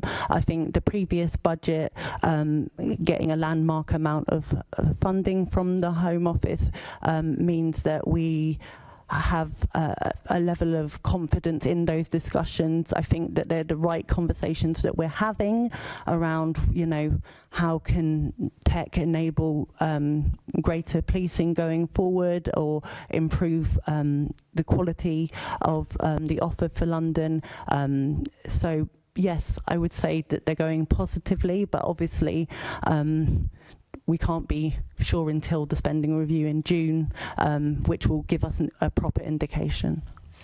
That's really interesting. I've got an obviously keen interest in it, kind of how technology is used, but from a kind of evidence-based approach. So I really hope that that's being reflected in the discussions. And then just on the VRU, can you elaborate a bit on what's being asked for or how those partnership discussions are happening with, local authorities or the NHS? Because obviously we know that there's a lot of need around kind of mental health and youth services, drug treatment. Like, how are we putting in a kind of amplifying partnership bid around those prevention measures? We're making sure that the bid we're submitting is reflective of the police and crime plan, and that has prevention and partnership writ large across it. We're also, one of the reasons we did the initial bid in January alongside the GLA is because we wanted to have a comprehensive bid across those areas. But obviously the discussions that I'm particularly involved in are police central. But that also covers the work we're doing in partnership with the Violence Reduction Unit. You'll know that one of the government's missions, for example, is both halving knife crime and halving violence against women. We know those things are actually intrinsically linked, so prevention in both areas is key. Yeah, and when we were looking at the budget earlier in the year, there was a real concern around some of the VRU, and just knowing how much great work they do, the more that we can get funding into that, the better. So, thank you. Back to you, Chair. Thank you. Assembly Member Best. Thanks, Chair. I just wanted to come back to the fact you kept using the language having conversations with government. Can you just be clear about what that means? Is that emails? Is that meetings? Are you going to the pub together? What does that mean? In what context are these conversations happening? I want to be very clear. I'm not going to the pub with. No, it's definitely meetings and obviously follow-up, sharing of data and information. Okay, so how many meetings have you had then? Are these down in Westminster or here? How many meetings have you had? I mean, do you mean myself or do you mean across officials? Because obviously the CFOs, the Met and MOPAC meet with the Home Office, the Mayor's office team are part of conversations with my teams. I mean more the political conversations, right? The influence yourself and the Mayor are having. So how often have you had those meetings? I've had several meetings with the policing minister. Obviously, the Mayor of London has regular set meetings with the Home Office, with the Home Secretary. So these are ongoing conversations, but we obviously are, pushing previously the budget and now the spending review throughout. And you think that it's understood the weight of kind of what we're experiencing here in London and the financial constraints? Do you get the vibe that that is understood and we're heading to a positive outcome? I definitely know that we are putting forward a very strong case of the weight of the need, and that the questions we're getting back are interrogating those appropriately. Okay. I mean, so if it's helpful, I used to run the police spending review when I was in the Home Office, And all I'll say is the level of interest that's coming back from Home Office officials this year is quite heavy, and that generally comes down if there's interest from the people at the very top, i.e. the ministers. So obviously that doesn't guarantee good outcome because stuff goes into the Treasury, but it's a good indication of how seriously something's been taken by the powers that be within those departments. Thanks. And Deputy Mayor, what additional money is needed from government? Do you agree with the Commissioner's assessment? Yes, we obviously have worked on the initial bid together, so the request for 1.52 billion in cash terms by 28-29 would see the Met grow in its workforce to 49,614, of which 33,432 would be police officers. So those is the numbers that that we're working towards. The additional funding would assist the Met in meeting its long-term ambition to grow its total strength to 38,000 officers and 19,000 staff. Sorry, can I just confirm the figure you gave? Sorry, which figure? The first figure, the funding by 28. figure. So this is we're asking for an additional £1.52 billion in cash terms by 28-29. Additional, but okay. The figure we're working off is the proposed annual investment of 1.79 billion. Is that?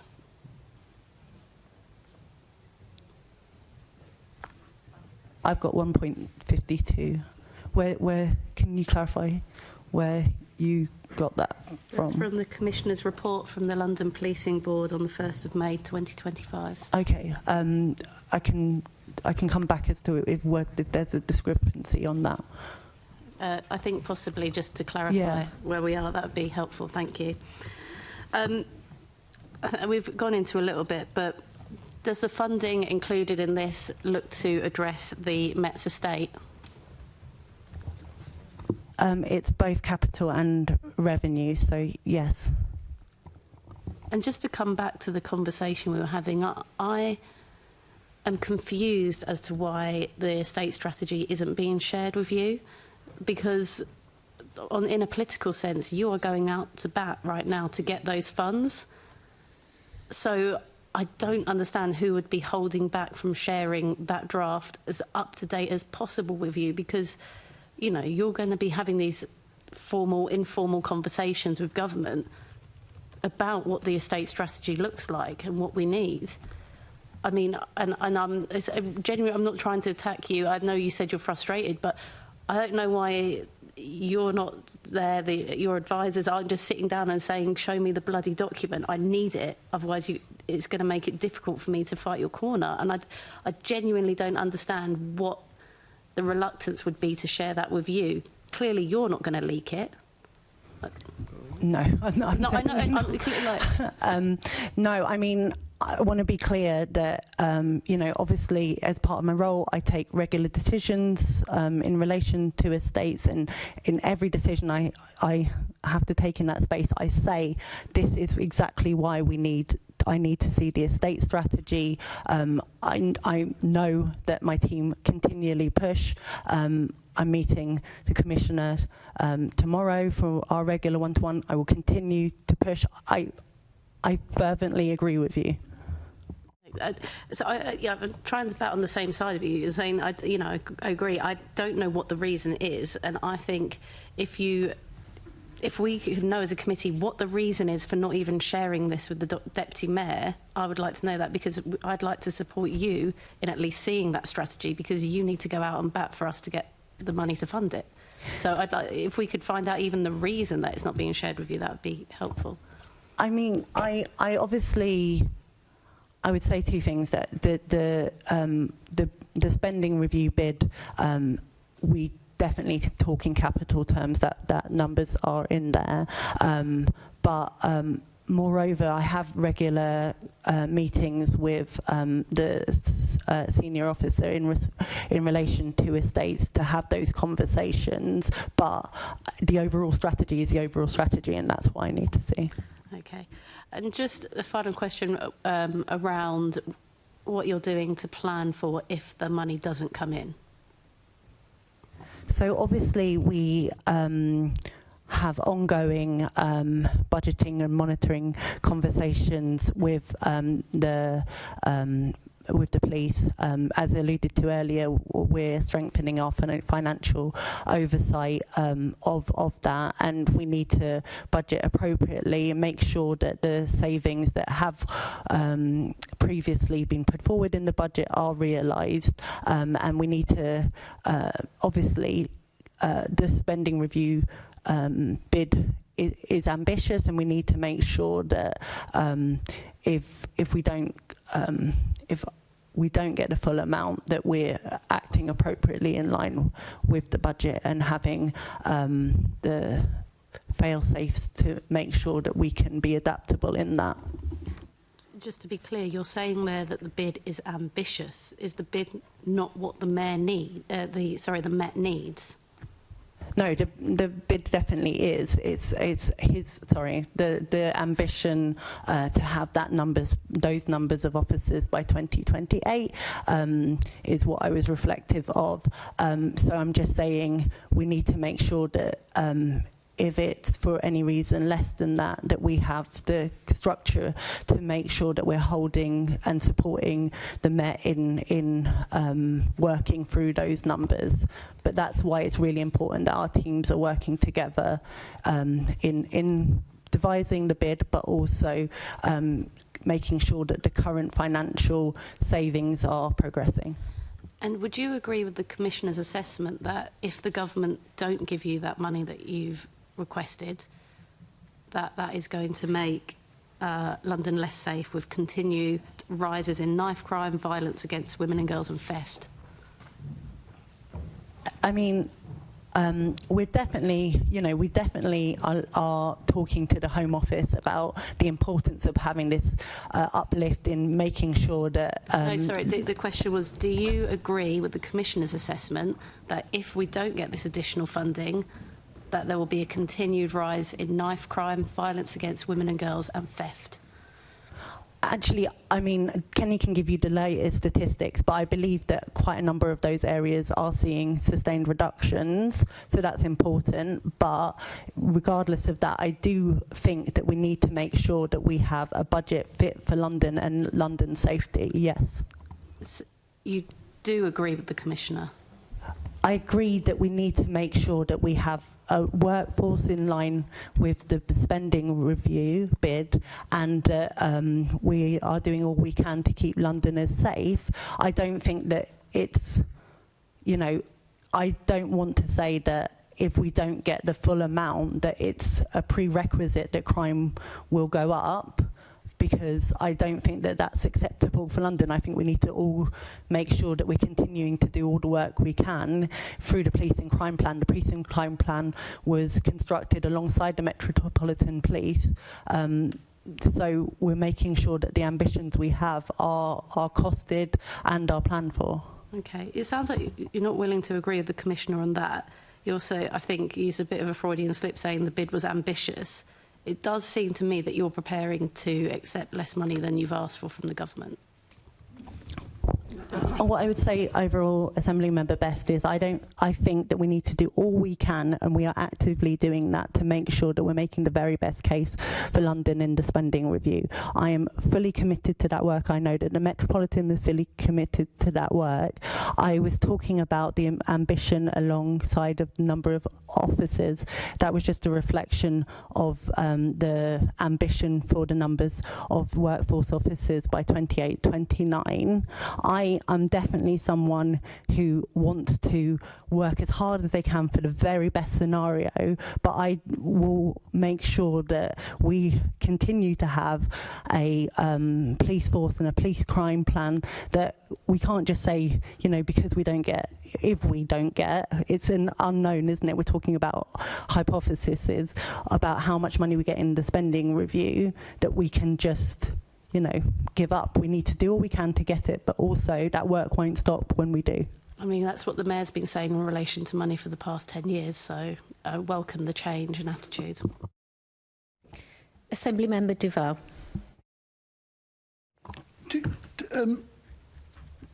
Look, we're never always going to get all the money that we want, but you do, in terms of your submission, I mean, listening to the previous speaker, you'd think that the last previous government was giving loads of money to the Metropolitan Police Service and funding it fully in terms of all its aspirations and needs. I didn't quite hear from the other side during that argument of spending some of this or asking for this money. So in terms of what's been given to you to date, in terms of that, that's probably the highest contribution made by any government in recent years, probably for a long while in recent years, but also in terms of the Mayor's commitment of always trying to fund the Metropolitan Police Service. I think from the day one of this, from the Mayor taking office, has given extra money, unlike the previous Mayor who became Prime Minister, who actually decided that we weren't going to have extra money and give money back to government and cut the policing precept, I think, because of his tax regime issues. So in terms of where we're going, in terms of outlining the strategy around getting extra money or getting fair shares for Londoners, right? Can you just remind us that actually you and Sadiq, working with the Police Commissioner, are constantly raising the issues around the fairness of the policing settlement in terms of making sure that the government is aware there is a problem with our the way that money is allocated to London in terms of tackling crime? Absolutely. I mean, you're quite right, Assembly Member Duval, that the final budget for 25-26 included a record £1.6 billion of investment in policing from City Hall, which has helped to save 935 neighbourhood police officers, which was previously set to be lost. It's really important that it's also recognised that in the previous underfunding of the police, that the Mayor stepped up and funded a quarter of the policing budget. So that's really important. And as you say, Assembly Member Duval, it's about making sure that we're having a case for London and understanding as a capital city that we have additional pressures that elsewhere in the country doesn't have. And part of that is the National International Capital Cities Grant, or the NIC, which we got reinstated in the last budget, but we need to make sure we continue. And the Home Office's independent review recognised that the range of costs were not fully met by the funding formula and identified a 240 million annual gap in its funding at 2015 prices. Taking into account inflation and the extra £63.3 million announced by the Home Office in 25-26, and adding the annual average costs of policing protests, there remains a gap of £180 million per year. So this is the kind of case that we're trying to put forward currently to the Home Office, because, as you rightly recognise, as a capital city, we have different pressures. Okay, and part of making that case, other parties are coming to the table. So we've heard what the Commissioner is doing, we've heard what the Mayor and what yourself is doing. Where's London Council's in this? Is there a publicly available document produced by London Councils arguing for policing in our communities and the funding for it to persuade government of our case? Is there anything that's been produced in recent years? Can you hear me okay? Yeah. I can make sure that I go back to our CFO and ask what's come through the LHOPs at London Council to provide evidence in that space. We obviously work closely with them, and as previously outlined by Assembly Member Small-Edwards, we know that, especially in certain areas, that evidence is important. The reason why I asked that question is that it's important that you're all asking for those extra resources, or the fair shares of resources that London needs, but also others need to come to play. And I don't see much of that, of asking others, in terms of either endorsing your requests or even in terms of what the police commissioner is doing. I don't think that's, we're never fully going to get it unless we get it, and I think there are there's overwhelming support for fair resources going into policing across London, and we need to make sure everyone's playing their part in that. I can definitely, I agree, and I think that obviously I know that local authorities and all other statutory services, because of previous underfunding, are feeling financial strain too, but I want to also recognise that members of Parliament have really been extremely supportive in the conversations and the need for funding London appropriately. Thank you. Assembly Member Lord Bailey. Deputy Mayor, why would the policing minister give London, as our colleague Assembly Member DeVals called it, fair funding if you don't agree with the Commissioner's calling? If the Commissioner is saying we need that money to prevent crime and you won't back his comment, why would the policing minister give us more money? Because he thinks it's going to be all right, because you do. You mean she? Sorry, the policing minister, Diana Johnson. Sorry, I'm used to facing the policing minister and Lords, who's a he, excuse me. That's the minister I'm used to. But any policing minister, why would they give money if they believe that that you think it's going to be fine and you don't agree with the Commissioner? I don't recognise my characterisation of it's going to be fine. I'm saying that it's important that we put forward a bid that really makes the case for London and the additional pressures for London, that what we see on the streets will make sure we have the right, in this committee today we've talked fervently about making sure that neighbourhood policing is prioritised, making sure that we have confidence in community policing, and making sure we have the workforce that goes alongside that. I am actively talking to government and making that case. All I meant was that, if we don't get the full amount because, of the pressures that the government are in, moreover, because of the huge funding gap that they're trying to manage, I think that needs to be recognised, that we need to we need to make sure that we have an ongoing adaptability in what we can do, because it's not good enough for any of us to say that that if we don't reach that crime can continue unabated. We can't. We are talking about the safety of Londoners, and we all need to work progressively and together to make sure that continues to be tackled. So my colleague said that you're preparing to accept less money than you have in the bid. That's what your answer sounds like. Is that correct?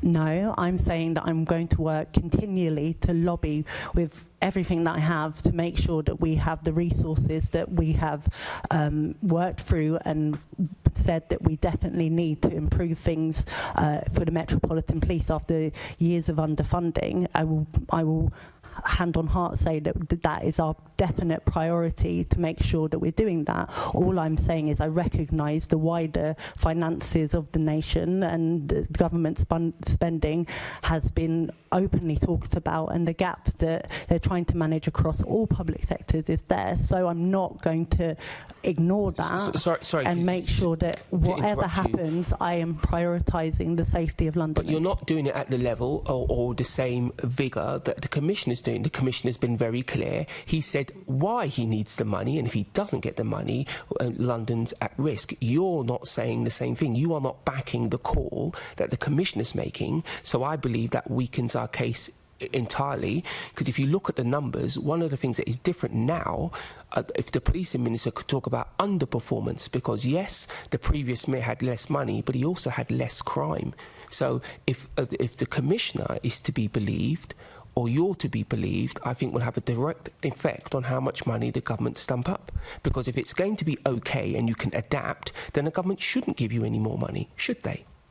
I don't think that any of us are saying it's okay at all. I want to be very clear on that. I'm saying that we are actively working with the Metropolitan Police in fully supporting the bid that was being submitted by ourselves and the police, and making sure that we're making the case for this is what we need for Londoners. We all talked about the underfunding that's happened previously, the amount of offices that are needed, New Met for London, building back the foundation. These are things that we've been talking about for a long time now. We all know where the Metropolitan Police are, and we need to have an ambitious plan to make sure that we're getting what Londoners rightly deserve, and I'm fervent in my work to do that. I'm just saying that I don't want us to... I'm saying that I will do that, but I don't want us to not recognise if that isn't fully able because of the government's finances, that we can therefore not do that. But I do recognise, obviously, more resources in the right areas and an ability to have a modern police force will have a positive impact on crime. It could be interpreted, I am interpreting it, that you are not backing the commissioner in his call and to be clear, your job is not to worry about the government's finances. Your job is to raise as much money as you can for London. It's the police minister's job to worry about their finances. Back to you, Chair. Assembly Member Lord Bailey, I think the Deputy Mayor has been very clear in her response to the question you've asked on a number of occasions now. Back to you, Chair. Thank you very much, Assembly Member Lord Bailey. Moving on to Assembly Member Hall. Thank you. Can you confirm, has a formal submission gone in for this spending review for the Metropolitan Police? The submission for the whole GLA was made in January, including the Metropolitan Police. Okay. Is that published anywhere? No. Can we have it published? I think it's obviously it's an internal document in line with the spending. It's not my document. It's the Mayor's overall GLA submission. I'm sure we'd all like to see what specific requests have been made. The specific request, as previously mentioned, was for £1.52 billion. So it's just that. It's not a list of requests within that. Some sort of acknowledgement as to why that amount of money is needed. If that's been written down somewhere, I would request that we have a copy of it so we can see what the Mayor is actually asking for. So I've got the numbers in terms of the workforce request here. Would you like to put it all in writing because of time? We would like to see from you what the Mayor has specifically requested. Just a couple of points. If I can just point out that whilst more money is coming into the Met, over £60 million is going to be needed to cover the national insurance hike, or the employment tax as we call it. And the other thing, while I'm here, that I'm concerned about is recruitment. We all know recruitment to the Met is a real problem at the moment. And if you look at terms and conditions, unless they're improved, I don't suspect that will get any better. Now, within the papers, within the finance papers, the allowance for their increase in salary, I think it's 2.5%. I don't think that will sort out the recruitment problem. If it doesn't, this is going to throw these figures out even more, isn't it? Are you concerned about that? And that's part of the sort of spending review thing, which is that any funding would have to, above those levels, would definitely need to be funded, and certainly part of the submissions which will be made to the police. Okay, so that is within the money that's being asked for. Specifically, how much money are you asking for on that specific item? We're asking for the any pay increases above that to be covered. Well, yes, because 60 million will cover what the increase is at the moment. But if we're actually asking for an increase in police pay, which I think we're going to have to, in order to recruit to London, because the recruitment is a disaster, the increase in national insurance contributions because of the jobs tax that this government has very wrongly put in is going to hike that up even more. So there'll be an even bigger spending gap. Do you understand what I'm saying, Deputy Mayor? I do. I mean, in the last budget, that was allowed for, and that's why we're asking again for that allowance to be recognised, as Kenny has said. I want to also clarify, we can get you the latest numbers, but I think the recruitment of the Metropolitan Police has improved. So I think that that's important as we talk about improving the workforce numbers, and it's definitely something that we're alive to. We need to make sure that we're making sure that the offer of being in the police force and recognising the important role that it is, and making sure that we continue to recruit more officers into the police. Well, I hear what you say. Thank you, Chair. Thank you. We're going to now take a short 5-minute break. So could everybody be back here by 11:45, please? Thank you.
Okay, thank you very much for coming back on time.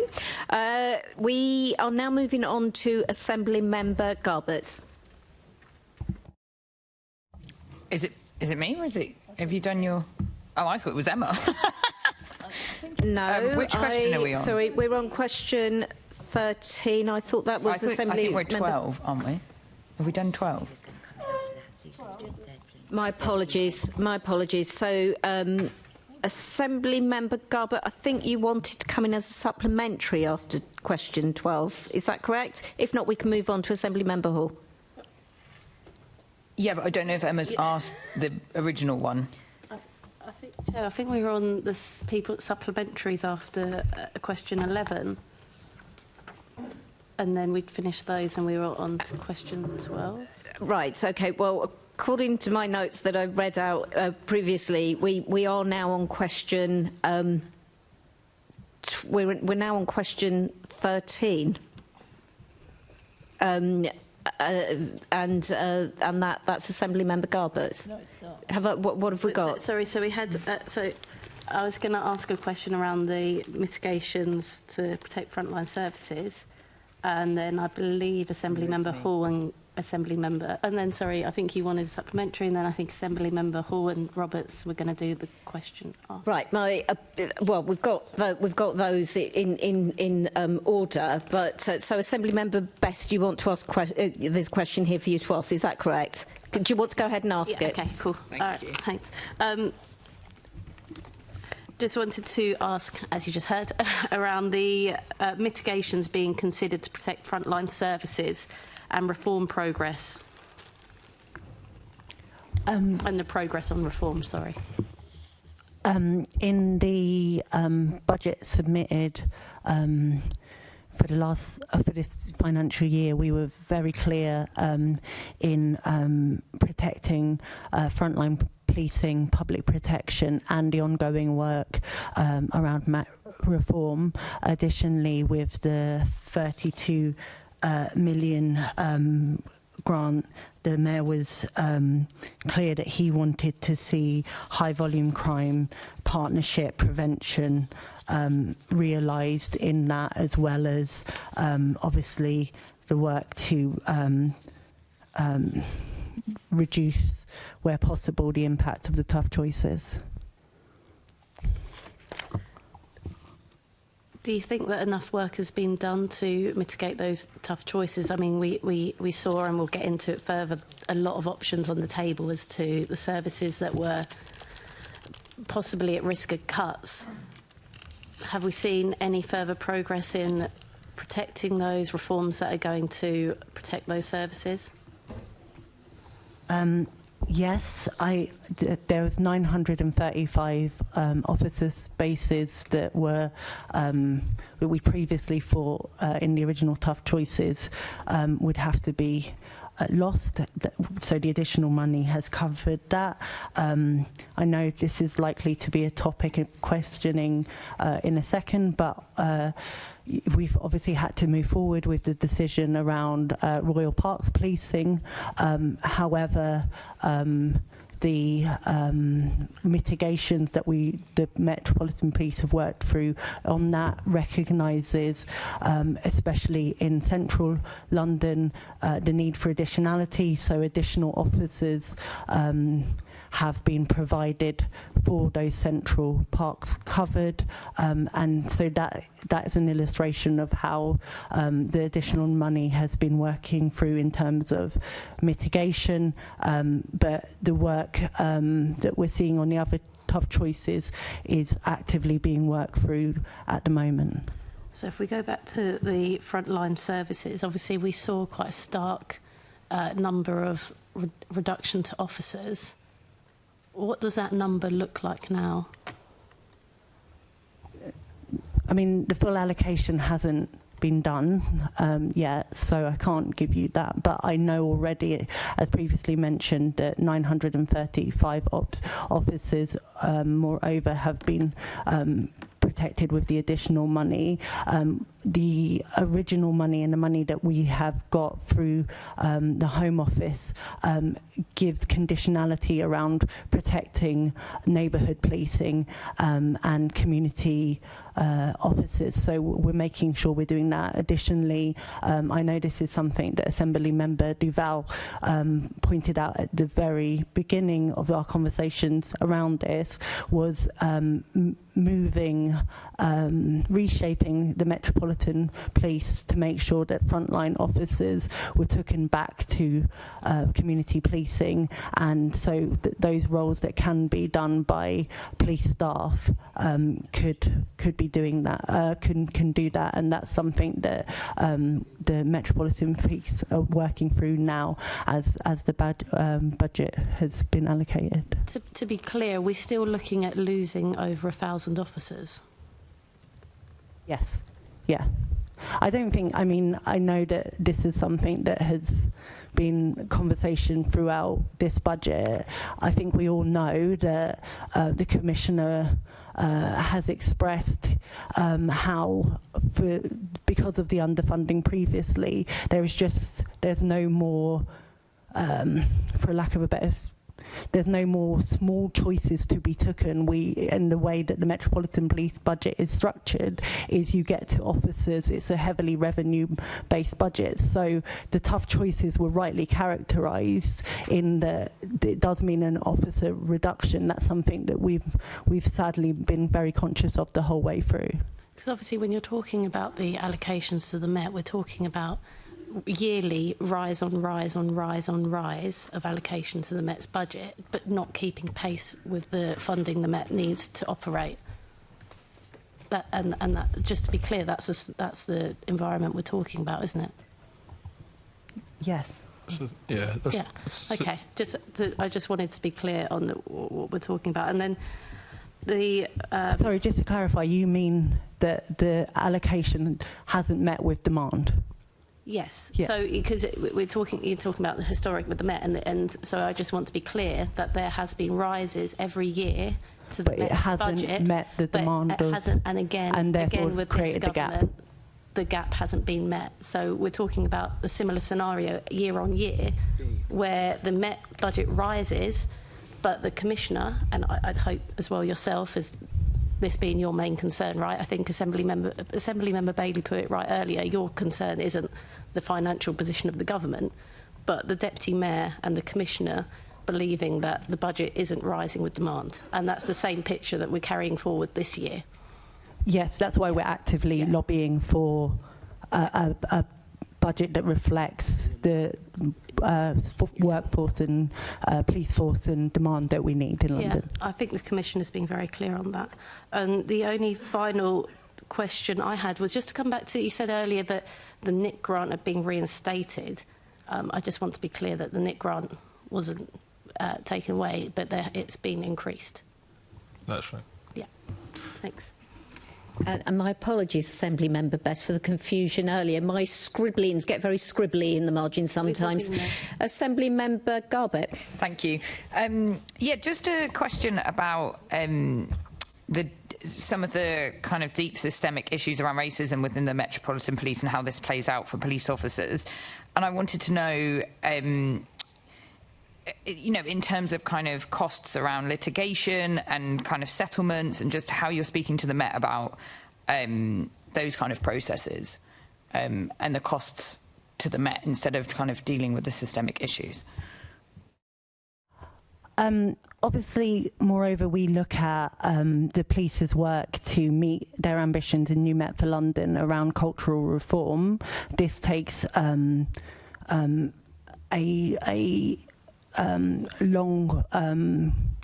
broad strategic look at training, recruitment, management,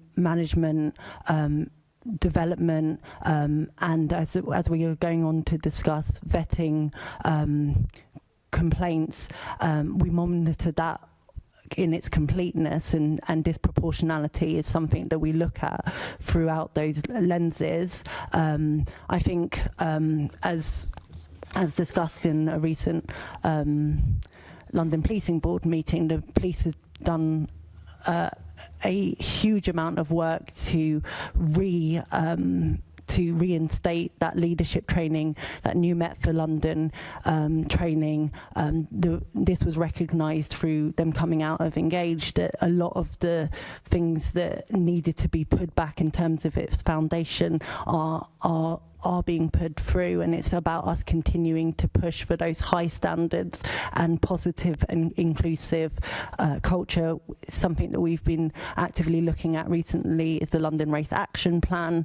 I believe that that's the work that the Metropolitan Police actively want to do for all Londoners, but especially internally as well. I think, you need to make sure that you have a safe psychological space for all officers, as well as being able to serve all Londoners. Thank you. And I know, we will come on to some of those specifics later, but I was just quite interested in how much money is put aside or is used for kind of compensation litigation within the Met, with regards to frontline officers. So we'd need to come back to you on that. It's not just officers. I think when you look at most of the cases which go to Employment Tribunal, they're actually around disability. Well, it certainly was the last time I checked, but I would need to double check with that. About what? Sorry, I missed. Disability. Okay. Sorry, it's my Scottish accent on the microphone. But yeah, that seems to be that was the main issue that was coming through the Employment Tribunal. That is pretty consistent with other large organisations, to be fair. I believe that's not a Met-specific issue in that regard. And the Met are obviously spending a lot in terms of the investment into their CDI directorate and on their internal culture plan, London Race Action Plan, and their ambition to become an anti-discriminatory organisation, trying to look at that sort of prevention side of how they go about it. So I think that, and I do know that they try and take the learning from the ET cases and feed that back into what they do. So I think the Met are doing the right thing in this space, if I'm honest. But these things take a long time to work their way through, and nobody's ever going to get it 100% right all of the time. Thank you. Yeah, it'd be really good to see kind of some of the costs around that and the disproportionality. And we'll come on to some of the other points later. And just while I've got the microphone, just to ask an additional question from earlier, Deputy Mayor, when you mentioned how much funding was being requested, can you state how much is being asked for the VRU in the requests? No, but I can get that specific number if you. That would be great. Thank you. Back to you, Chair. Thank you. Assembly Member Lord Bailey. Is MOPAC a racist organisation? I tell you why I asked the question, and you're hesitant. I think we are constantly referring to the Met as a racist organisation. People seem to be leaning into it. I include you on that list very readily. And I wonder, do you do any better in the metrics that we use to decide the Met is racist than they do? And what about the London Fire Brigade? What about the Home Office? My point being, if we're going to continue to call the Met racist, right, shouldn't it be your job to be even-handed about that and point to any progress they have made? And what I would like to see is the metrics that, for you, identified the Met as racist, and then I'd like to see a comparison of your own organisation when measured by those metrics.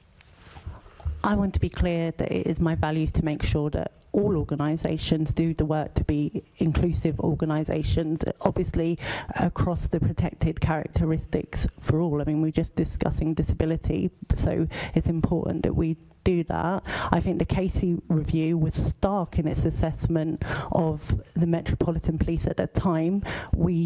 This committee accepted those recommendations and accepted the work that needs to be done to make sure that we're holding the Metropolitan Police accountable for that, and that's why we continue to look at that cultural reform. I think that obviously, I mean, Kenny's just spoken about other statutory organisations that need to do the work in these spaces too. I think we all need to challenge ourselves to hold ourselves up to the value of being inclusive organisations. But that's my point. We are very readily holding the Met up, but are we holding you up? Are we holding the GLA Assembly up? Member Bailey, we are actually talking about funding and the policing plan, so I think we're moving off the subject a little bit. Chair, I think there will, at some point in the future, be an opportunity for this committee to look at Casey and where we've come in terms of the recommendations. But we are talking Chair, about my spending. defence, I never mentioned Casey. The Deputy Mayor did, not incorrectly, I might add. It's an irrelevant point. But I responded to something that was said in this room. I'm just asking, if we're going to keep insisting the Met is racist and there's a set of metrics to that, you should challenge MOPAC, because how can MOPAC continue to call the Met racist if it doesn't do any better itself? Assembly Member Bailey, this is not to do with spending. I'm going to move on to Assembly Member Hall. Assembly Member Hall. Thank you. Deputy Mayor, I asked you this question a couple of months ago and I don't think you fully understand what I meant, so I'm going to ask you again. What assessment of the likely impact of the first tranche of tough choices has been made by the Metropolitan Police? The Metropolitan Police have, from the beginning, that's why they wanted to outline the tough choices early on, so that they can work up the implementation and delivery plans around those things. They continue to do that. Obviously, when that was started, that work didn't have the funding allocated to it. It now does, and they are working through the plans of that allocation with the mayors and mine oversight and prioritisation of spend. So the impacts, as an example, the cut to forensics, I mean, my colleagues are going to talk to you about the Royal Parks, the Mounted Branch, etc. So those cuts are going in, I believe. They are doing it. But are you telling me the assessments of the impacts those cuts are going to have not been fully worked through? No, they are actively those impacts are actively being worked through in the plans to move them from budget lines to actuality. So every tough choice now that the budget is allocated is being worked through in terms of implementation and impact assessment, and decisions are being taken in line with those impacts. But impact assessments are normally done before you make a cut to see what a disaster it's going to be. That's how it works everywhere else. What you're saying to me is that they've decided to cut these things, whatever, and then they'll work out what effect it's going to have. That's the wrong way round, isn't it? Obviously, that is an operational decision. No, but what I would it's say the wrong is, way round, Deputy Mayor, isn't it? If I could answer, what I would say is they had to make decisions based on the funding presumptions that they had at the time, because they didn't have the money from the government and us allocated at that time. And now that they have that, they are working through those impacts and making sure that they have the additional allocation of funding to flex and soften if they have to because of the impacts. Okay, so let me ask you again. Do you not think that an impact assessment on a decision, when it is so drastic as some of these, should be made before the decision is made? Because it could be that there'd be less of an impact if something else was cut. Do you not think a proper impact assessment should be done on these very, very big decisions before they're made?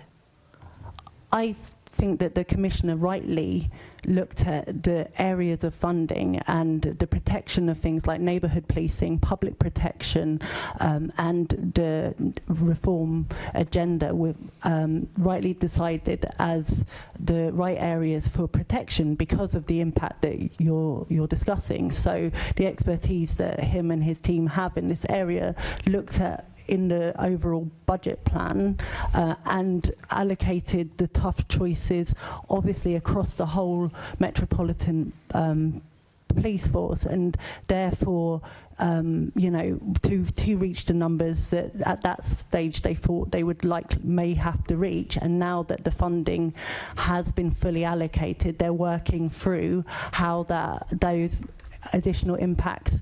I don't think you heard directly from the Commissioner. I don't think obviously any of those decisions were taken lightly. They're tough choices for a reason. We know that they were going to be impactful, but as you understand from being in a local authority, when you have to make savings, there's no way that you can do that without impact.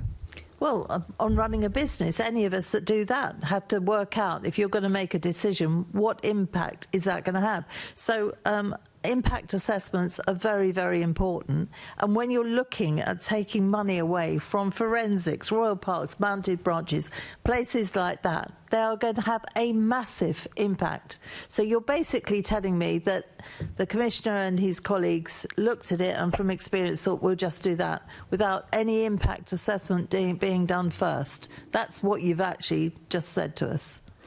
No, I'm saying that the budget, the outline budget at that stage, that they knew that they were going to need to make significant savings. They looked across the Metropolitan Police Service and outlined areas where the impact against the prioritised areas they wanted to protect were outlined, and now that the full budget is in place, they're working through the allocation of that. I want to be clear that I don't think either ourselves or the Commissioner think any of those choices wouldn't have impact, and never thought at any stage they wouldn't, but they are looking to make sure that the mitigations of those decisions are now fully understood now that they have the allocated funding. So you don't think proper impact assessments should be made before funding issues are decided on, which they have been to all of us, it looks like decisions have been made before impact assessments have been carried out, because we've got that from what you've told us, from both this meeting and from a meeting a couple of months ago. So is that correct? Can I come in? No, well, I'd like a response from the Deputy Mayor, just to make sure that I'm repeating what she's telling me. I mean, I know that this committee saw the tough choices. I know that the Commissioner came and spoke. Nobody's doubting that. I'm just talking to you about impact assessments. I asked you a couple of months ago whether impact assessments have been done, and you said no decisions had been made and no impact assessments had been done. The decisions have been made before impact assessments have been done. And those of us that work in local authorities or have run small businesses know full well that we're obliged to do impact assessments. So I think this has been done in stages by the Met. When you look at something, a business as large and complex as the Met, they're not going to be able to do full, detailed, econometric sort of impact assessments for every single area that they might cut or they might have to make savings in. So what they did was to take that, look at what would be the high-level choices which are available to them, and look at what would be the high-level impact of that. For example, if they were to take money out of Met CC, you would get longer call handling, longer to dispatch, and actually potentially threats to life or Article 1 rights as a result. After that, they've progressed that into kind of how do we then rank them in terms of what is the least bad options of that? I think we understand this, Kenny, and going back to the Deputy Mayor, if I can. The thing is, these decisions are extreme. They really are extreme. I mean, I looked at them and I thought, that's the Commissioner saying, if you don't give me more money, we'll do something extreme, hoping that that would get more money in. And we all know more money is needed into the Met. You've got, I would imagine, everybody's full support on that. There's no question about that. My issue is that impact assessments have not been done properly before these decisions have been made. And I think by what you've said or not said, that would go along with that. The decisions are being worked through currently, so that's because in the work to allocate the funding given to them, the impact is now being assessed and those decisions are being taken. So how much has MOPAC been involved in the discussion regarding these tough choices? We've been involved in the discussions throughout. Throughout? So you knew right from the beginning that they could be cuts to forensics, Royal Parks, mounted branch, etc. You knew all of that. And when would we go back to that time? When were you aware that these cuts might be made? I think the discussions of the tough choices started in around well, after I started, wasn't it? So October, November. So October, November, That's quite some time ago, which would have given you and MOPAC quite enough time to do proper impact assessments, wouldn't it? As I've previously said, we were waiting for the funding allocations to come through so that we could have a clear picture of what the funding allocations would be in line with the tough choices, so that the work now that is being done to bring them into deliverable plans has an impact lens on it. You clearly knew there were going to be difficult choices all those months back, months and months and months back. Surely proper impact assessments should have been made at that point, so you could make proper decisions, so that you could be shown the decisions that are being made. You are Deputy Mayor for policing. These impacts are going to have a massive effect in certain areas, massive. And really, the impact of those should have been assessed. I'll leave it there, Chair, because I know time's marching on. Deputy Mayor, did you want to come? So I saw you. Yeah, I want to be clear that through the tough choices, that on every tough choice that was taken, one of the reasons that the Commissioner wanted to outline those early on was so that he could work up internal working groups to look at how those would be moved forward and the impacts understood of those, alongside the process of working up understanding the allocations we were getting from funding from the Mayor's Office and the Home Office. Now that that has been done, we are now moving into a stage of implementation of those tough choices in line with the budget allocated to them. Yeah, but you said there weren't proper impact assessments finished and done. You've said it's not. They're working on it now. The decisions have been made. My very point is the fact that these decisions were made before impact assessments were carried out properly. I'll leave it there. Deputy Mayor, is that correct?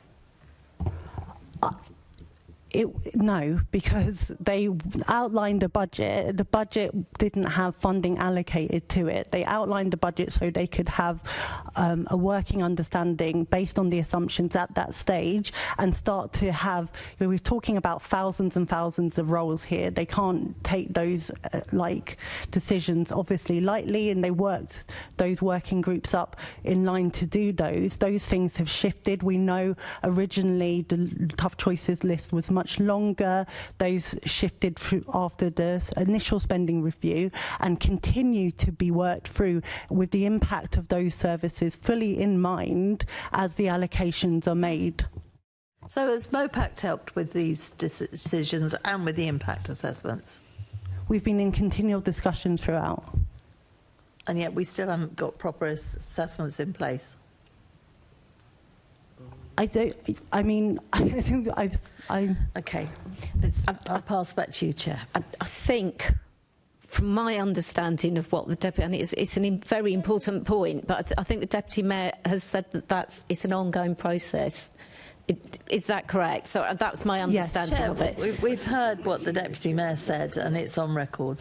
Thank you. Thank you, and she's just clarified that as well. Thank you, Assembly Member Hall. Assembly Member Roberts. Thank you, Chair. If I may start with an apology. At the beginning of the meeting, I failed to declare an interest as a trustee of the Royal Parks, and I'd like to rectify that error with immediate effect. Thank you. Thank you. I would like to continue along this line of the impact assessments, and I think it might be considered reasonable that with such an enormous amount of cuts and officers and various departments that maybe it's not been possible to do them all. But which ones have been done and which ones have you seen? Well, obviously, we're going to talk on the Royal Police allocations. That's something that both through from the original stance, we've obviously seen a lot of evidence submitted by Royal Parks Trust and others around impacts around that, and that's been fully thought through in the decisions taken. I think we'll go on to discuss it, I believe, but it's a good illustration of how that has been thought through. We know that throughout the kind of thrust of the decision was to embed it in neighbourhood policing, and therefore through a meeting where they look at the tough choices allocations. There's been long discussions about what the mitigations could be in relation to those things, and worked through into a proposal and giving enough lead in time for that change to happen, so that it can be continually thought through and adapted with all partners at the table. Thank you. Any other ones that you've seen? I mean, I'd have to have the list of where they are. It must. I mean, we have forensics, we've got dog units, we've got mounted units, we've got firearms, we've got flying squad, we've got children's safety officers, children in schools officers. So you must have seen. Yeah, so I've definitely seen the children in schools office. So that was slightly different. It wasn't primarily driven by a tough choice. That was more of an operational decision. I'm looking, for example, at front councils this week. I know that there's discussions going on about the fire squad. It's a regular, ongoing conversation. Okay, so we've got all of these cuts which are out in the public domain. Some of them have had impact assessments done, not all of them. However, if I'm correct, you are endorsing the full suite of cuts which the Commissioner is recommending, even without impact assessments? I mean, the budget was... You are the Deputy Police and Crime Commissioner for the London area, so you either endorse them or you don't. I definitely endorse the budget that we put through, the Mayor's budget on police and crime. No, I was talking about the cuts without first having sight of impact assessments.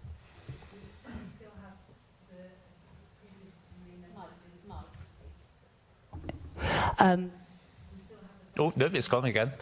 There we are. I don't know why. We still have the £32 million that are less that we're working through the allocation of, which is why I can't say, you know, that the full impact is fully understood, because we're using that money to look at the mitigations needed in those choices. Okay.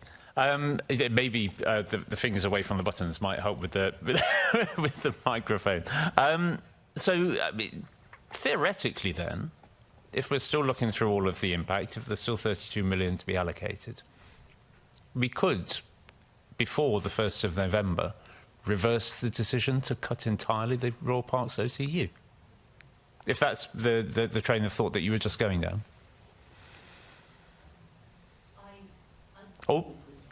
Mike, is there a problem with it, Deputy Mayor?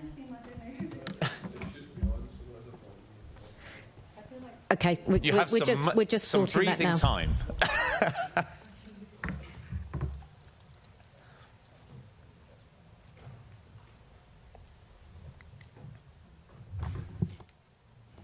Thank you, Lauren. I don't want to... the police have moved forward with the decision on the Royal Parks Police.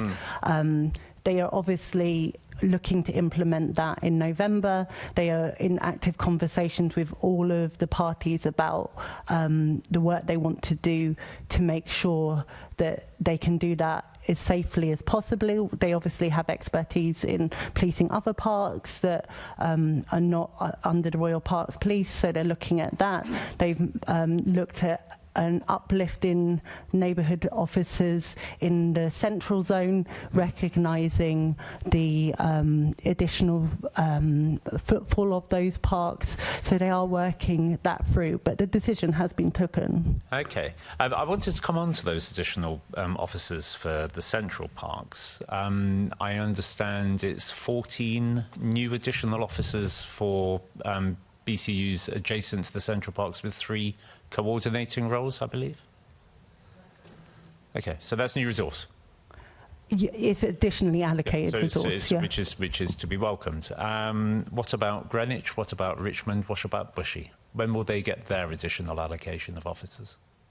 At the moment, they're being those parks are being worked through in the assumption of being taken over by the neighbourhood teams in that area. Yeah, but when will we be seeing additional resource to the same magnitude that we've seen for the central parks? We're in a is Greater London not as important as Central London? the decision has been taken in relation to the savings that have had to be actualised. The decision, the rationale for the additional officers was based on the footfall and volume of people in those parks. See, this is the problem that I have, is that we have apparently full impact assessments done for a cut which needs to be made, and the decision was taken before the impact assessment was apparently done. And now, as a result of the impact assessment having been done, you need to put in more resource for resource that was there already, which does seem a bit counterintuitive, if you don't mind me saying so. So there's always... So the resource will be in place. If I can also... I'm happy to accept your answer, but I'll also accept an answer from the Deputy Mayor, who, as I say, is the Deputy Police and Crime Commissioner for London. One point. No, I totally accept that. Just, you asked when the resource will be in place. It will be in place by the 1st of November. By the 1st of November, we will have the equivalent of 15 new officers for... I said you'll have the extra resource. You'll have the extra resource. OK, the problem which I think, just to finish on, Chair, if I may, is that we are seeing decisions apparently being endorsed by decisions being taken by the Met, which don't appear to be being challenged adequately by MOPAC. We're seeing decisions being taken by the Met without the necessary impact assessments being made, which really should be the tools which you are using yourself to assess whether these are the right choices being made, as I say, as the Deputy Police and Crime Commissioner for the London area. We've heard that the major piece of work, the estate strategy, hasn't come across your desk yet that is going to form a vital part of your capital budget for police and crime and for the Met's capital budget for police and crime. So my concern is that we are not seeing proper oversight of decisions being taken by the Metropolitan Police, by your department, which exists pretty much solely to give that oversight. So I do wonder at the moment, what is the point of MOPAC? I mean, I think that's obviously a purposefully negative portrayal of my work. If you can find a more positive spin, I'd be delighted to hear it. It's not spin, it's my day-in-day positive interpretation. Chair, may I answer the question? Assembly Member Roberts, please let the panel member answer. For example, on this very issue of royal parks, we have repeatedly gone back to the police to test their workings and mitigations for issues around the police. Obviously, concerns around particular understandings of typology, of wildlife, of additional ceremonial duties have all been discussed. Those are things that we have actively done. Same will be definitely happening with front counters. It is definitely our role to give additional, to give oversight of the work of the Metropolitan Police as they take these difficult choices that will impact Londoners. That is exactly why we're here, is to do that work. And I think that I do that work day in, day out, to make sure that these are really difficult decisions. Of course, they need to be challenged in their assumption and understood what, based on the data we're seeing, what mitigations will be taken, because it is under all of our statutory duties to live up to the protection of Londoners. But you would agree, at the moment, the scenario that we have is the Metropolitan Police takes decisions and then just comes back to you for for some greater level of scrutiny, certainly, but the decision by that point has been taken. That's scrutiny after the decision. It's ongoing scrutiny. The original decisions were discussed with us in the devising of the tough choices. Our prioritisation around neighbourhood policing, around public protections, areas of concern that came directly out of the HMIC report were taken at that decision. We obviously know that the budget allocated, the prospect at that stage, and the underfunding that has happened previously has led the Metropolitan Police to be in the situation where there is no choice but to make stark decisions. So in that context, those discussions were taken from the beginning and continue to be taken going through, using our continual oversight to make sure that we're taking the best possible choices in difficult circumstances to do the best to serve London. Okay, just as a final question, did you veto or overrule any of the difficult decisions, or were they all passed through? No, we definitely have moved forward on some decisions. We know that the original tough choices list that was presented previously has decreased. We know that the additional money... Was that a result of the money, or as a result of your intervention to say, no, that is a line I will not allow to be crossed? The original tough choices, you'll remember, it was an amber rated, and we've looked through all of those, and there was definitely decisions that were taken to move away from some of those in its original form. And as the money has come through, we have continued to push on those in. The microphone went again. Do you want to try? Let's run up at that. No? Is it working, Deputy Mayor, again? No. OK, thank you, Chair. Third time lucky, perhaps. Thank you, Deputy Mayor. Thank you, Chair.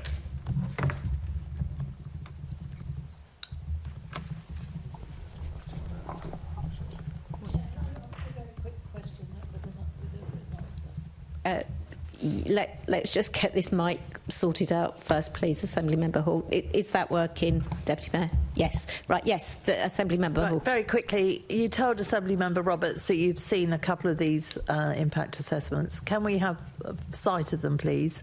And can we have sight of the others when you get them? Because we would have hoped that we could have had sight of all of them before these terrible cuts are taken. So can you agree now to get those sent to us? I would have to request that from the Commissioner, but I'm happy to request it. OK, thank you. Thank you. Thank you. Assembly Member Cooper. Thank you, Chair. One of the areas that's obviously been developing a lot in recent years has been technology, and I can remember having the debate about whether or not the police should be wearing body cameras, and obviously we've moved ahead with that. Whether we could get the police to stop having to fill in notebooks and to use electronic devices so they could record things more efficiently and more effectively and get them uploaded straight away.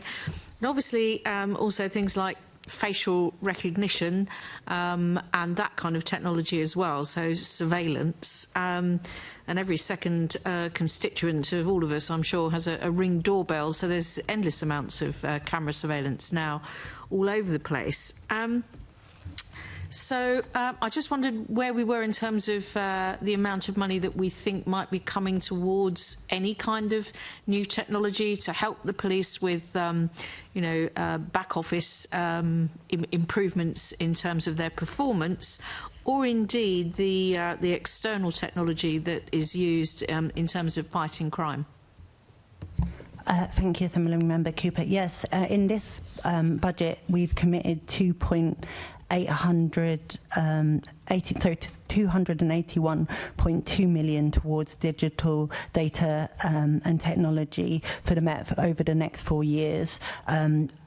That will be spread across the following areas: IT and core infrastructure, that's replacing of end-of-life equipment; IT replacement programs, which is refreshing devices, as you have mentioned before, like laptops, radios, on an ongoing replacement cycle, and then contributions to the Home Office's Emergency Service Network and National ANPR Service Programme, and we will also, there will be, in addition, £84.2 million will be invested over the next 4 years in the new command and control system, which is essential in answering 999 calls. And in the spending review, as you rightly note, it's technology. Even in this meeting today,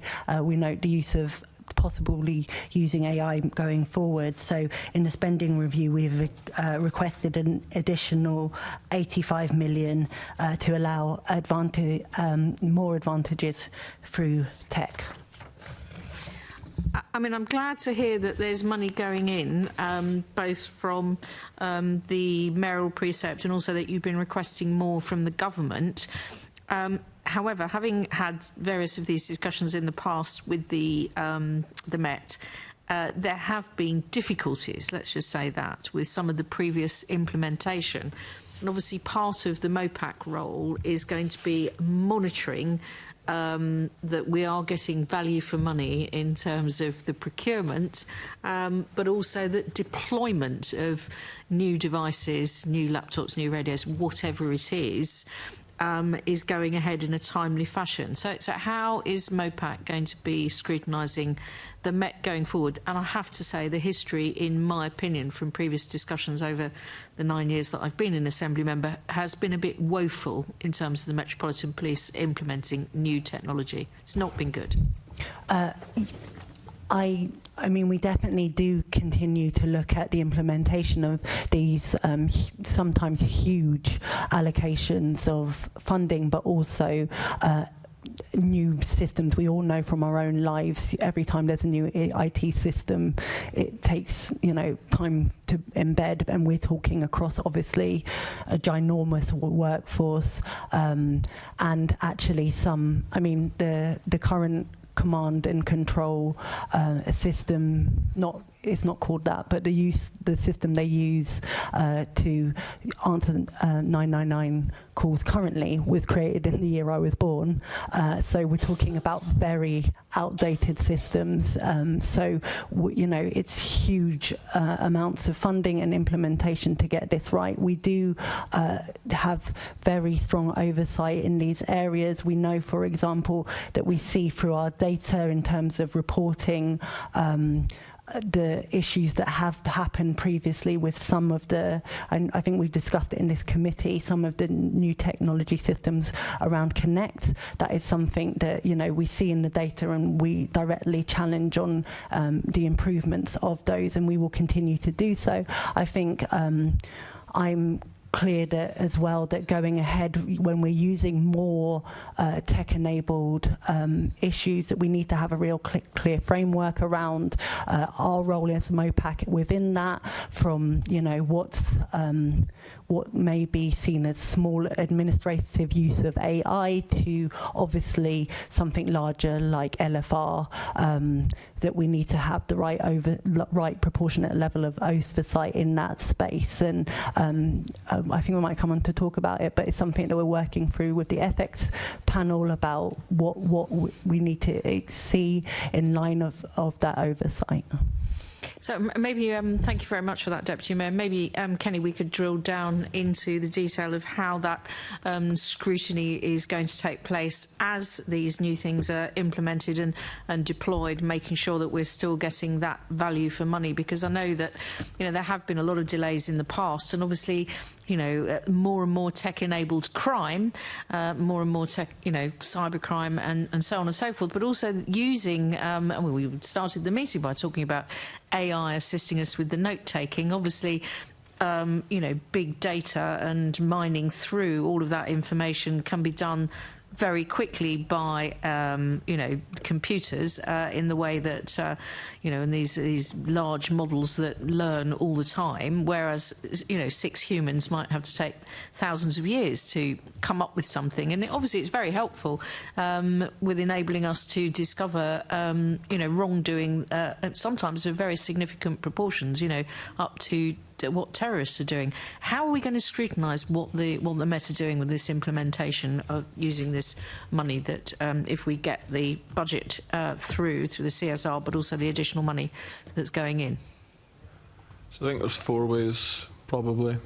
I'll probably think of others as I'm talking, but the 4 ways that immediately spring into my head are: 1, it's you actually should be having a sort of ethical framework through which you're looking at it to begin with, which is something we did with live facial recognition by asking the London Police Ethics panel to have a look at this. That is something that they are going to be doing for AI. It does for AI because it does raise understandably, given the level of data and personal information that the Met holds, quite a lot of difficult questions. So that is something that they're going to be looking at as part of that. The second thing I would say is about how do you scrutinise something is, on a systematic basis, you would want business cases to be done in a standard professional way which sets out benefits to be measured in the same way, and make sure that that is actually happening, so that before something happens you're clear what you expect from the value for money and you know what the outcome is going to be. Quite often what goes wrong with programmes is scope creep, or stuff gets in, or there hasn't been a clear set-up and a programme's not been set up in the right way. So I think that is quite a clear element that I would look at. The third thing I think you then have to look at is whether the benefits of that are actually tracked through, and that comes from setting up the programme in the right way with a clear articulation of what those benefits are and are measured in the same way. And then if you expect to see the benefits, quite often it's a productivity gain or it's an efficiency saving, and by productivity I mean more with the same amount of people, by efficiency I mean the same with fewer amount of people. Is that then tracked through into the budget so that people don't just roll them over, because that's a classic thing which can often happen. And then the fourth thing which you actually need to do is look at, and those are kind of more systemic ways of looking at things. At the same time, I would be looking at, do we think that there is the correct transformation capability which is within the Met? So do they have the right skills to deliver all of that? So they're the kind of 4 big ways across the piece. In terms of the 5th way of how you would look at this, which is you actually would look at the individual programmes, see what's happened with them. And no programme is going to go 100% perfectly. It just doesn't. That's the way life works. And it's about how do you then learn the lessons from that, and can you see and check that that is actually being rolled back into the future planning and stuff. And a lot of that comes from discussions with the front line. For example, when they implemented Connect, if you went out to custody after drop 1, you would hear very clearly what the issues were around stuff going through the criminal justice files and everything. So I think that genuinely is how you look at that in terms of the value for money and the setup of all the programmes. Thank you. And I presume that that is something that MOPAC is going to be staying on top of, making sure in detail that that kind of implementation is very deeply scrutinised by yourselves. Thank you. Thank you, Chair. Thank you. Before we move on to the next questions, I'd like members just to be aware of the time, please. We have quite a few questions to get through, so if your question has already been answered, please restrain yourself from asking it again. And if we could be succinct. Assembly Member Lord Bailey, I think you've remembered now that we've swapped the questions round, so over to you. Thank you very much, Chair. How much extra funding is needed for the Met to reach its target to grow to 38,000 officers and 19,000 staff, Deputy Mayor?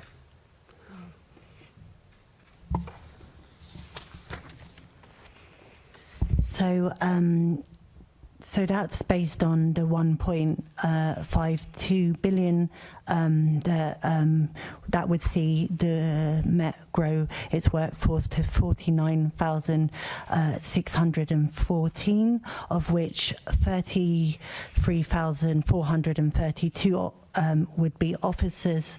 The ambition to get to 38,000 officers and 19,000 staff is obviously based on the ratio of 2.1, which has been set out as the average across England and Wales, and would put us in line with New York City.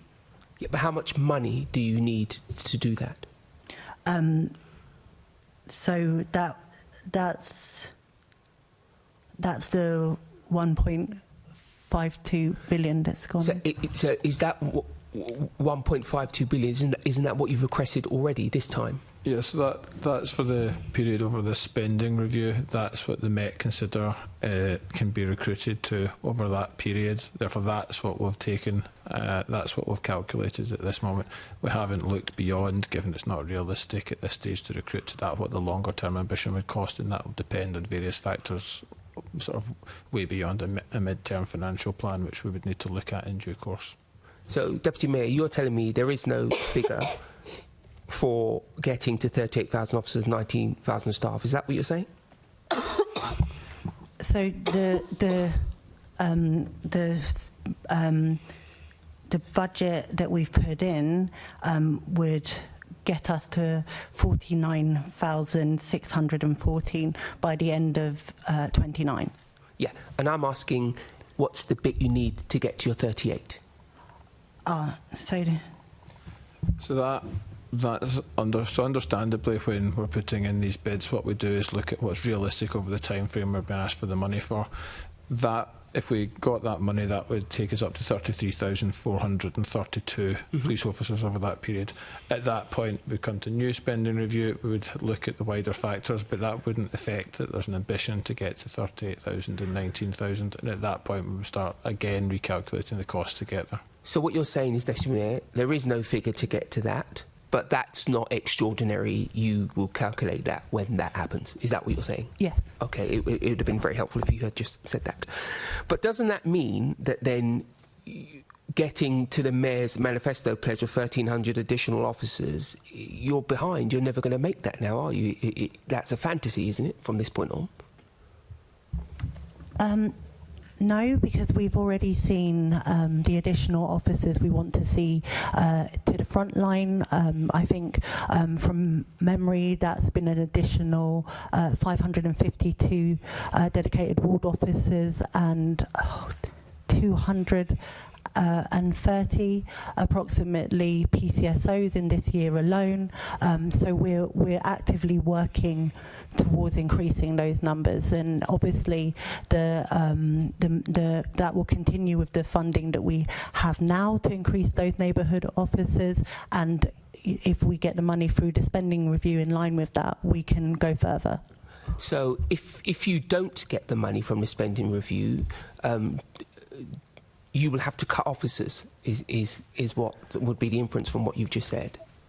Well, that's basing on hypothesis, so we need to get the funding through, and obviously the priority for all of us is making sure we have those neighbourhood officers. So that's what we're working, that's the thrust of the commitments we're working to. It's not obvious what the priority is. The priority is for you to tell me. That's what I'm asking. I'm making the assertion, right, that if you don't get the money that you've asked for, which is entirely possible, you will have to cut officers. You can tell me if that's yes or no because of what your priorities are, or the Met's priorities in the conversations you've had. I mean, I can be unequivocal in making it very clear that the Home Office's priority, the Mayor's priority, and the Commissioner's priority is putting officers back into the front line, into communities, into neighbourhoods. We're all fully aligned on that, and given the Police and Crime Plan outlines that for the next 4 years, that will continue to be our priorities, and we will make sure the budgets align with that. And just for clarity, the Mayor's manifesto commitment did relate to 1,300, not just officers, but officers or PCSOs within the neighbourhood teams, which aligns with the Labour government's neighbourhood policing pledge on that front. Right. So because it is very important to understand where the Mayor's priorities are, if these officers would be cut or not. That's very important. It isn't obvious. We need to be told that, because we've been told in the past about numbers that haven't materialised. Anyway, I want to move on to a slightly different subject. What oversight is planned for the ethical operation of the use of AI facial recognition and other advanced tools? I asked the question because certain communities in London will be more exposed to this AI facial recognition, i.e. younger people, homeless people, people from ethnic communities, because they work longer hours, they're out longer. There is an argument that these models are built by very safe middle-class people who have no real understanding of what it is to live the way other communities do. So we will really need MOPAC to make an intervention. And I want to be very clear, what will you physically actively be doing to make sure that these tools are used correctly? Thank you, Lord Bailey, for the question. I think it's an important recognition of some of the ethical concerns around the use of technology, moreover, but live facial recognition. This is exactly why MOPAC commissioned the ethics panel that we work continually with to look at live facial recognition, and they'll soon be publishing a report on these ethical issues, and I've already met with the officers in charge of this operation, but we will continue to do that. And in the way outlined by Kenny just now, our technology oversight will continue and also develop as we move forward with our work to increase governance and oversight, particularly in technology areas. Can I ask, and I don't mean the literal individuals, I mean the types of individuals that are on this ethics panel, because if you're having more people of the same type overlooking the work delivered to them by their compadres, so how do we get some nuance in there? How do we get some differentiation in view? So it's the people on the ethics panel.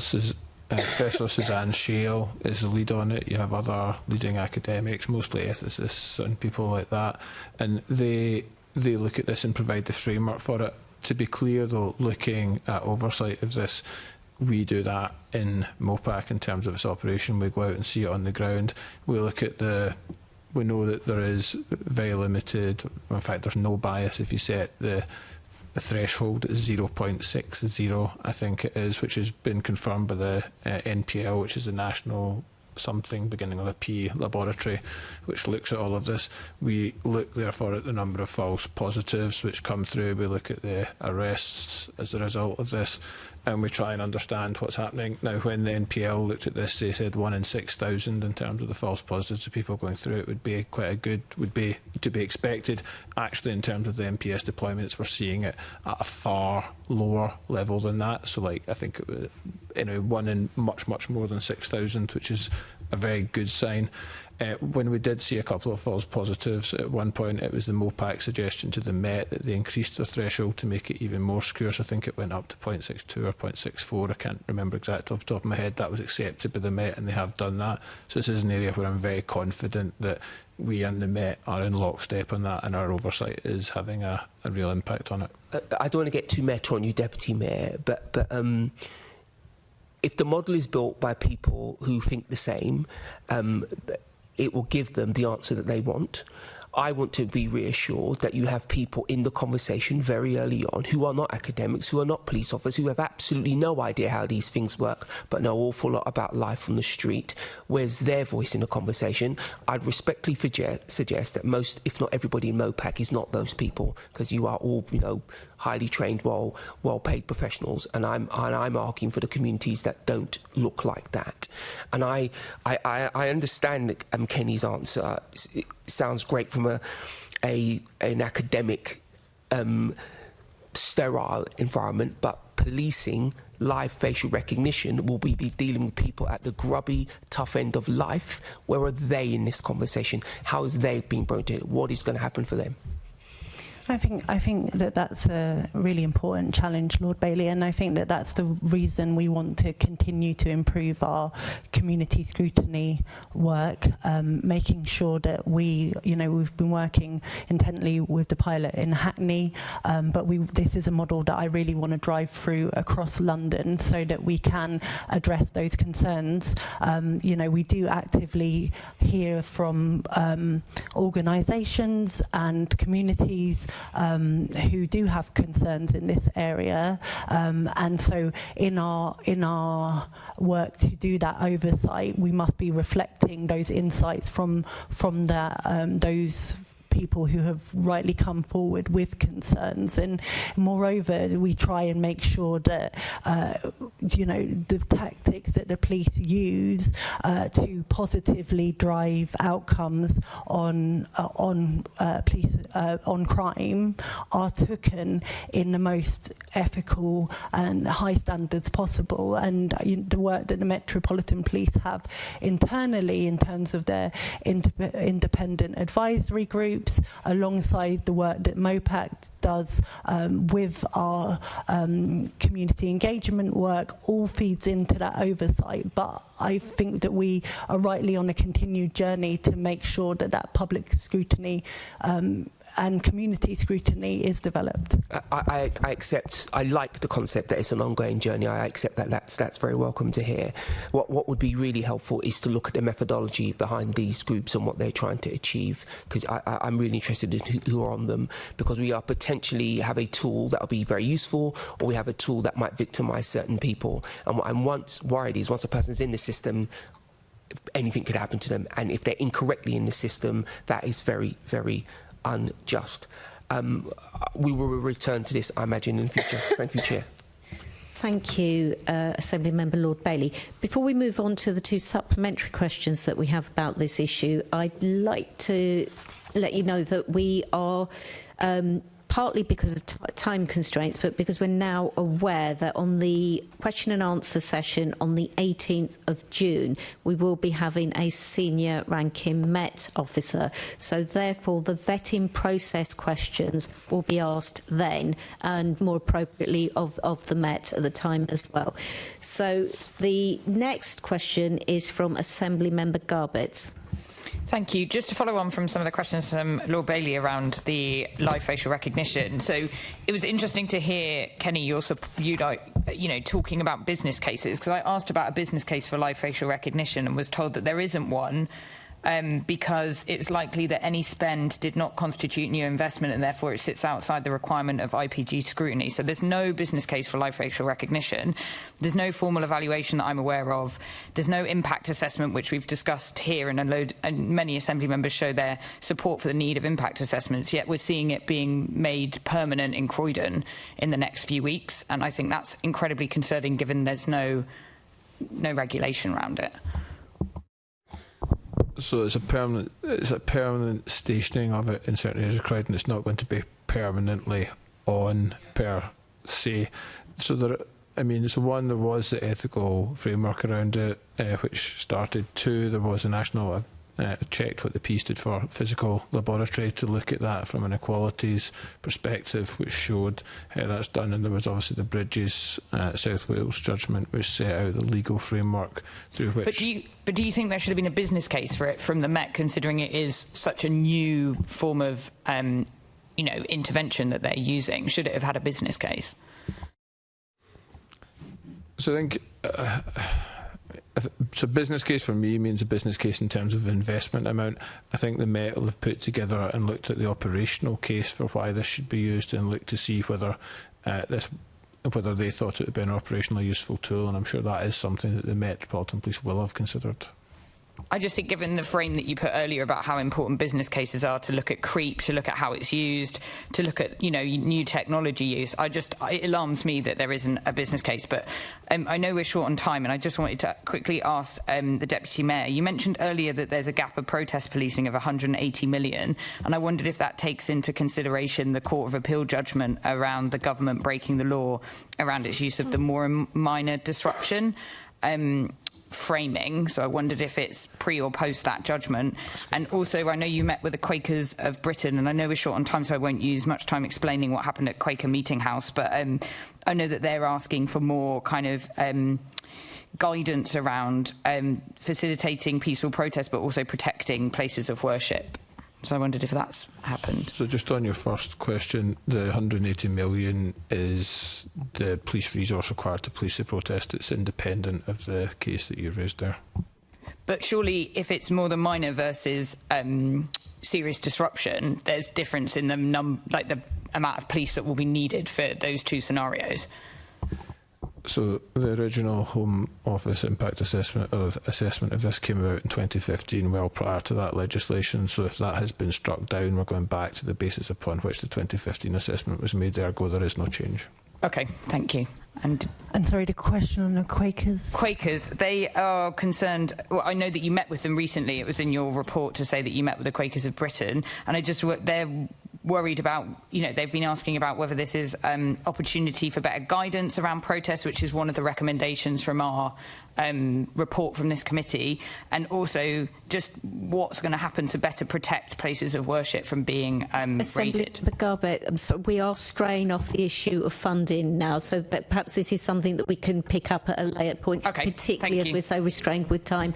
Assembly Member Best, and if you could be quick, I'd be very grateful. Chair, thank you. It's only one question. Hopefully, if we can answer, it will be quick.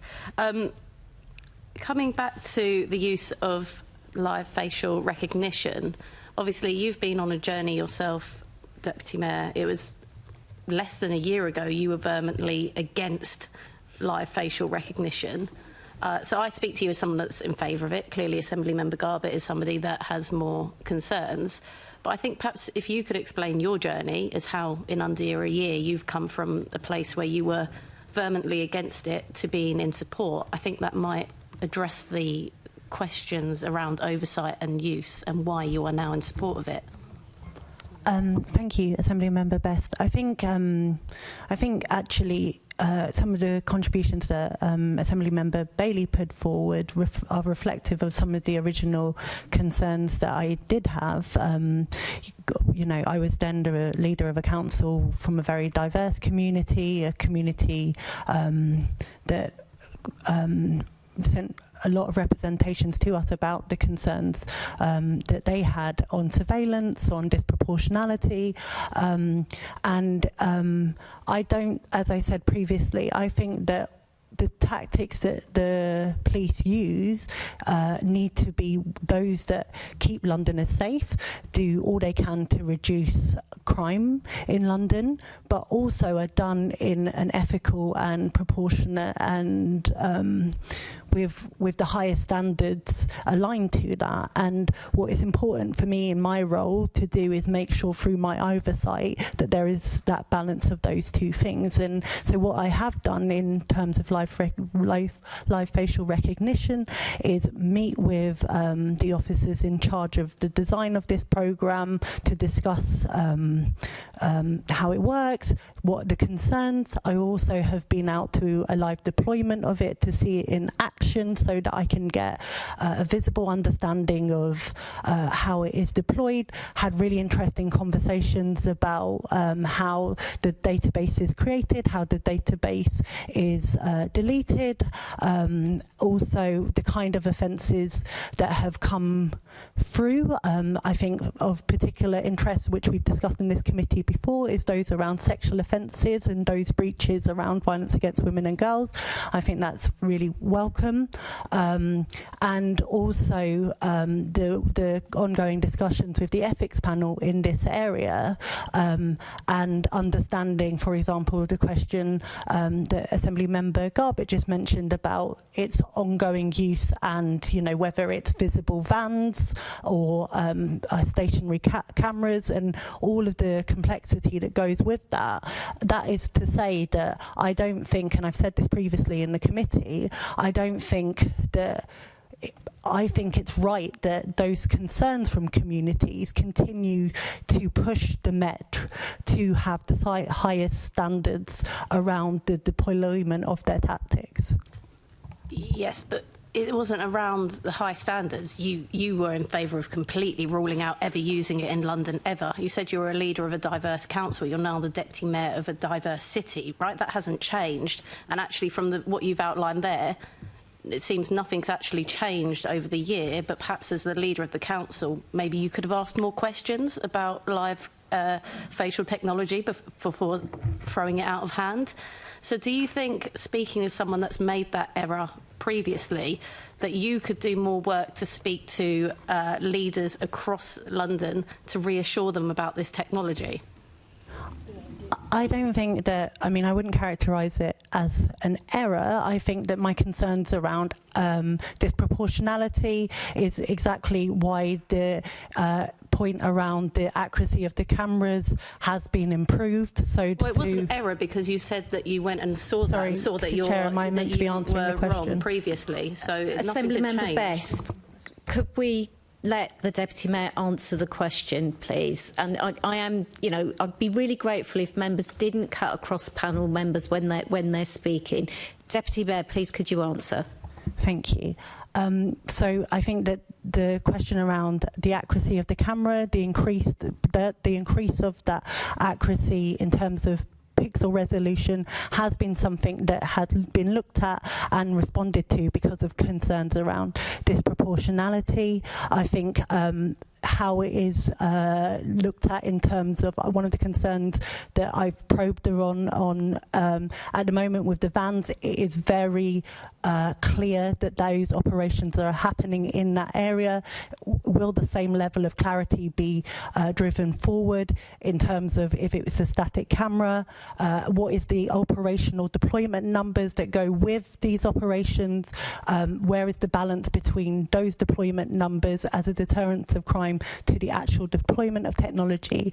This is all to say is that my job in terms of oversight is to make sure that we have that level of challenge in the use of all tactics, but in this case, live facial recognition. And on your point about talking to other leaders, I have definitely spoken to other local authority partners about this issue and shared with them the work that we've looked at. Can I just say specifically Newham and Haringey? I think they're the other councils in London that took the same line that you did last year. Have you had conversations with those leaders and progressed their views? I mean, I'm happy if they requested that to do that. We obviously have conversations with local authority leaders and local authorities, moreover, through our LHOCs conversations, and I know that other councils who have similar concerns I have been in discussion with. If I could suggest, perhaps I think it would be really helpful if you did reach out, and because you've been on a journey, perhaps you can take those boroughs on that same journey as well. OK, thank you very much. I'd like to thank our guests for attending this morning and for answering our extensive questions. Can I ask the committee to note the report and the discussion? Noted. Can I ask the committee to note the monthly report from MOPAC? Noted. Can we also delegate authority to me as chair in consultation with party group lead members to agree any output arising from this meeting? Agreed. Can I ask the committee to note its work programme and meeting dates for the 2025-26 Assembly year as agreed at the annual meeting on the 6th of May this year? Noted. The next meeting of the committee is scheduled to take place on the 4th of June, which will be a thematic meeting questioning the Territorial Support Group, so TSG, here in the chamber at City Hall. I have no urgent business, so that concludes today's meeting. Thank you very much.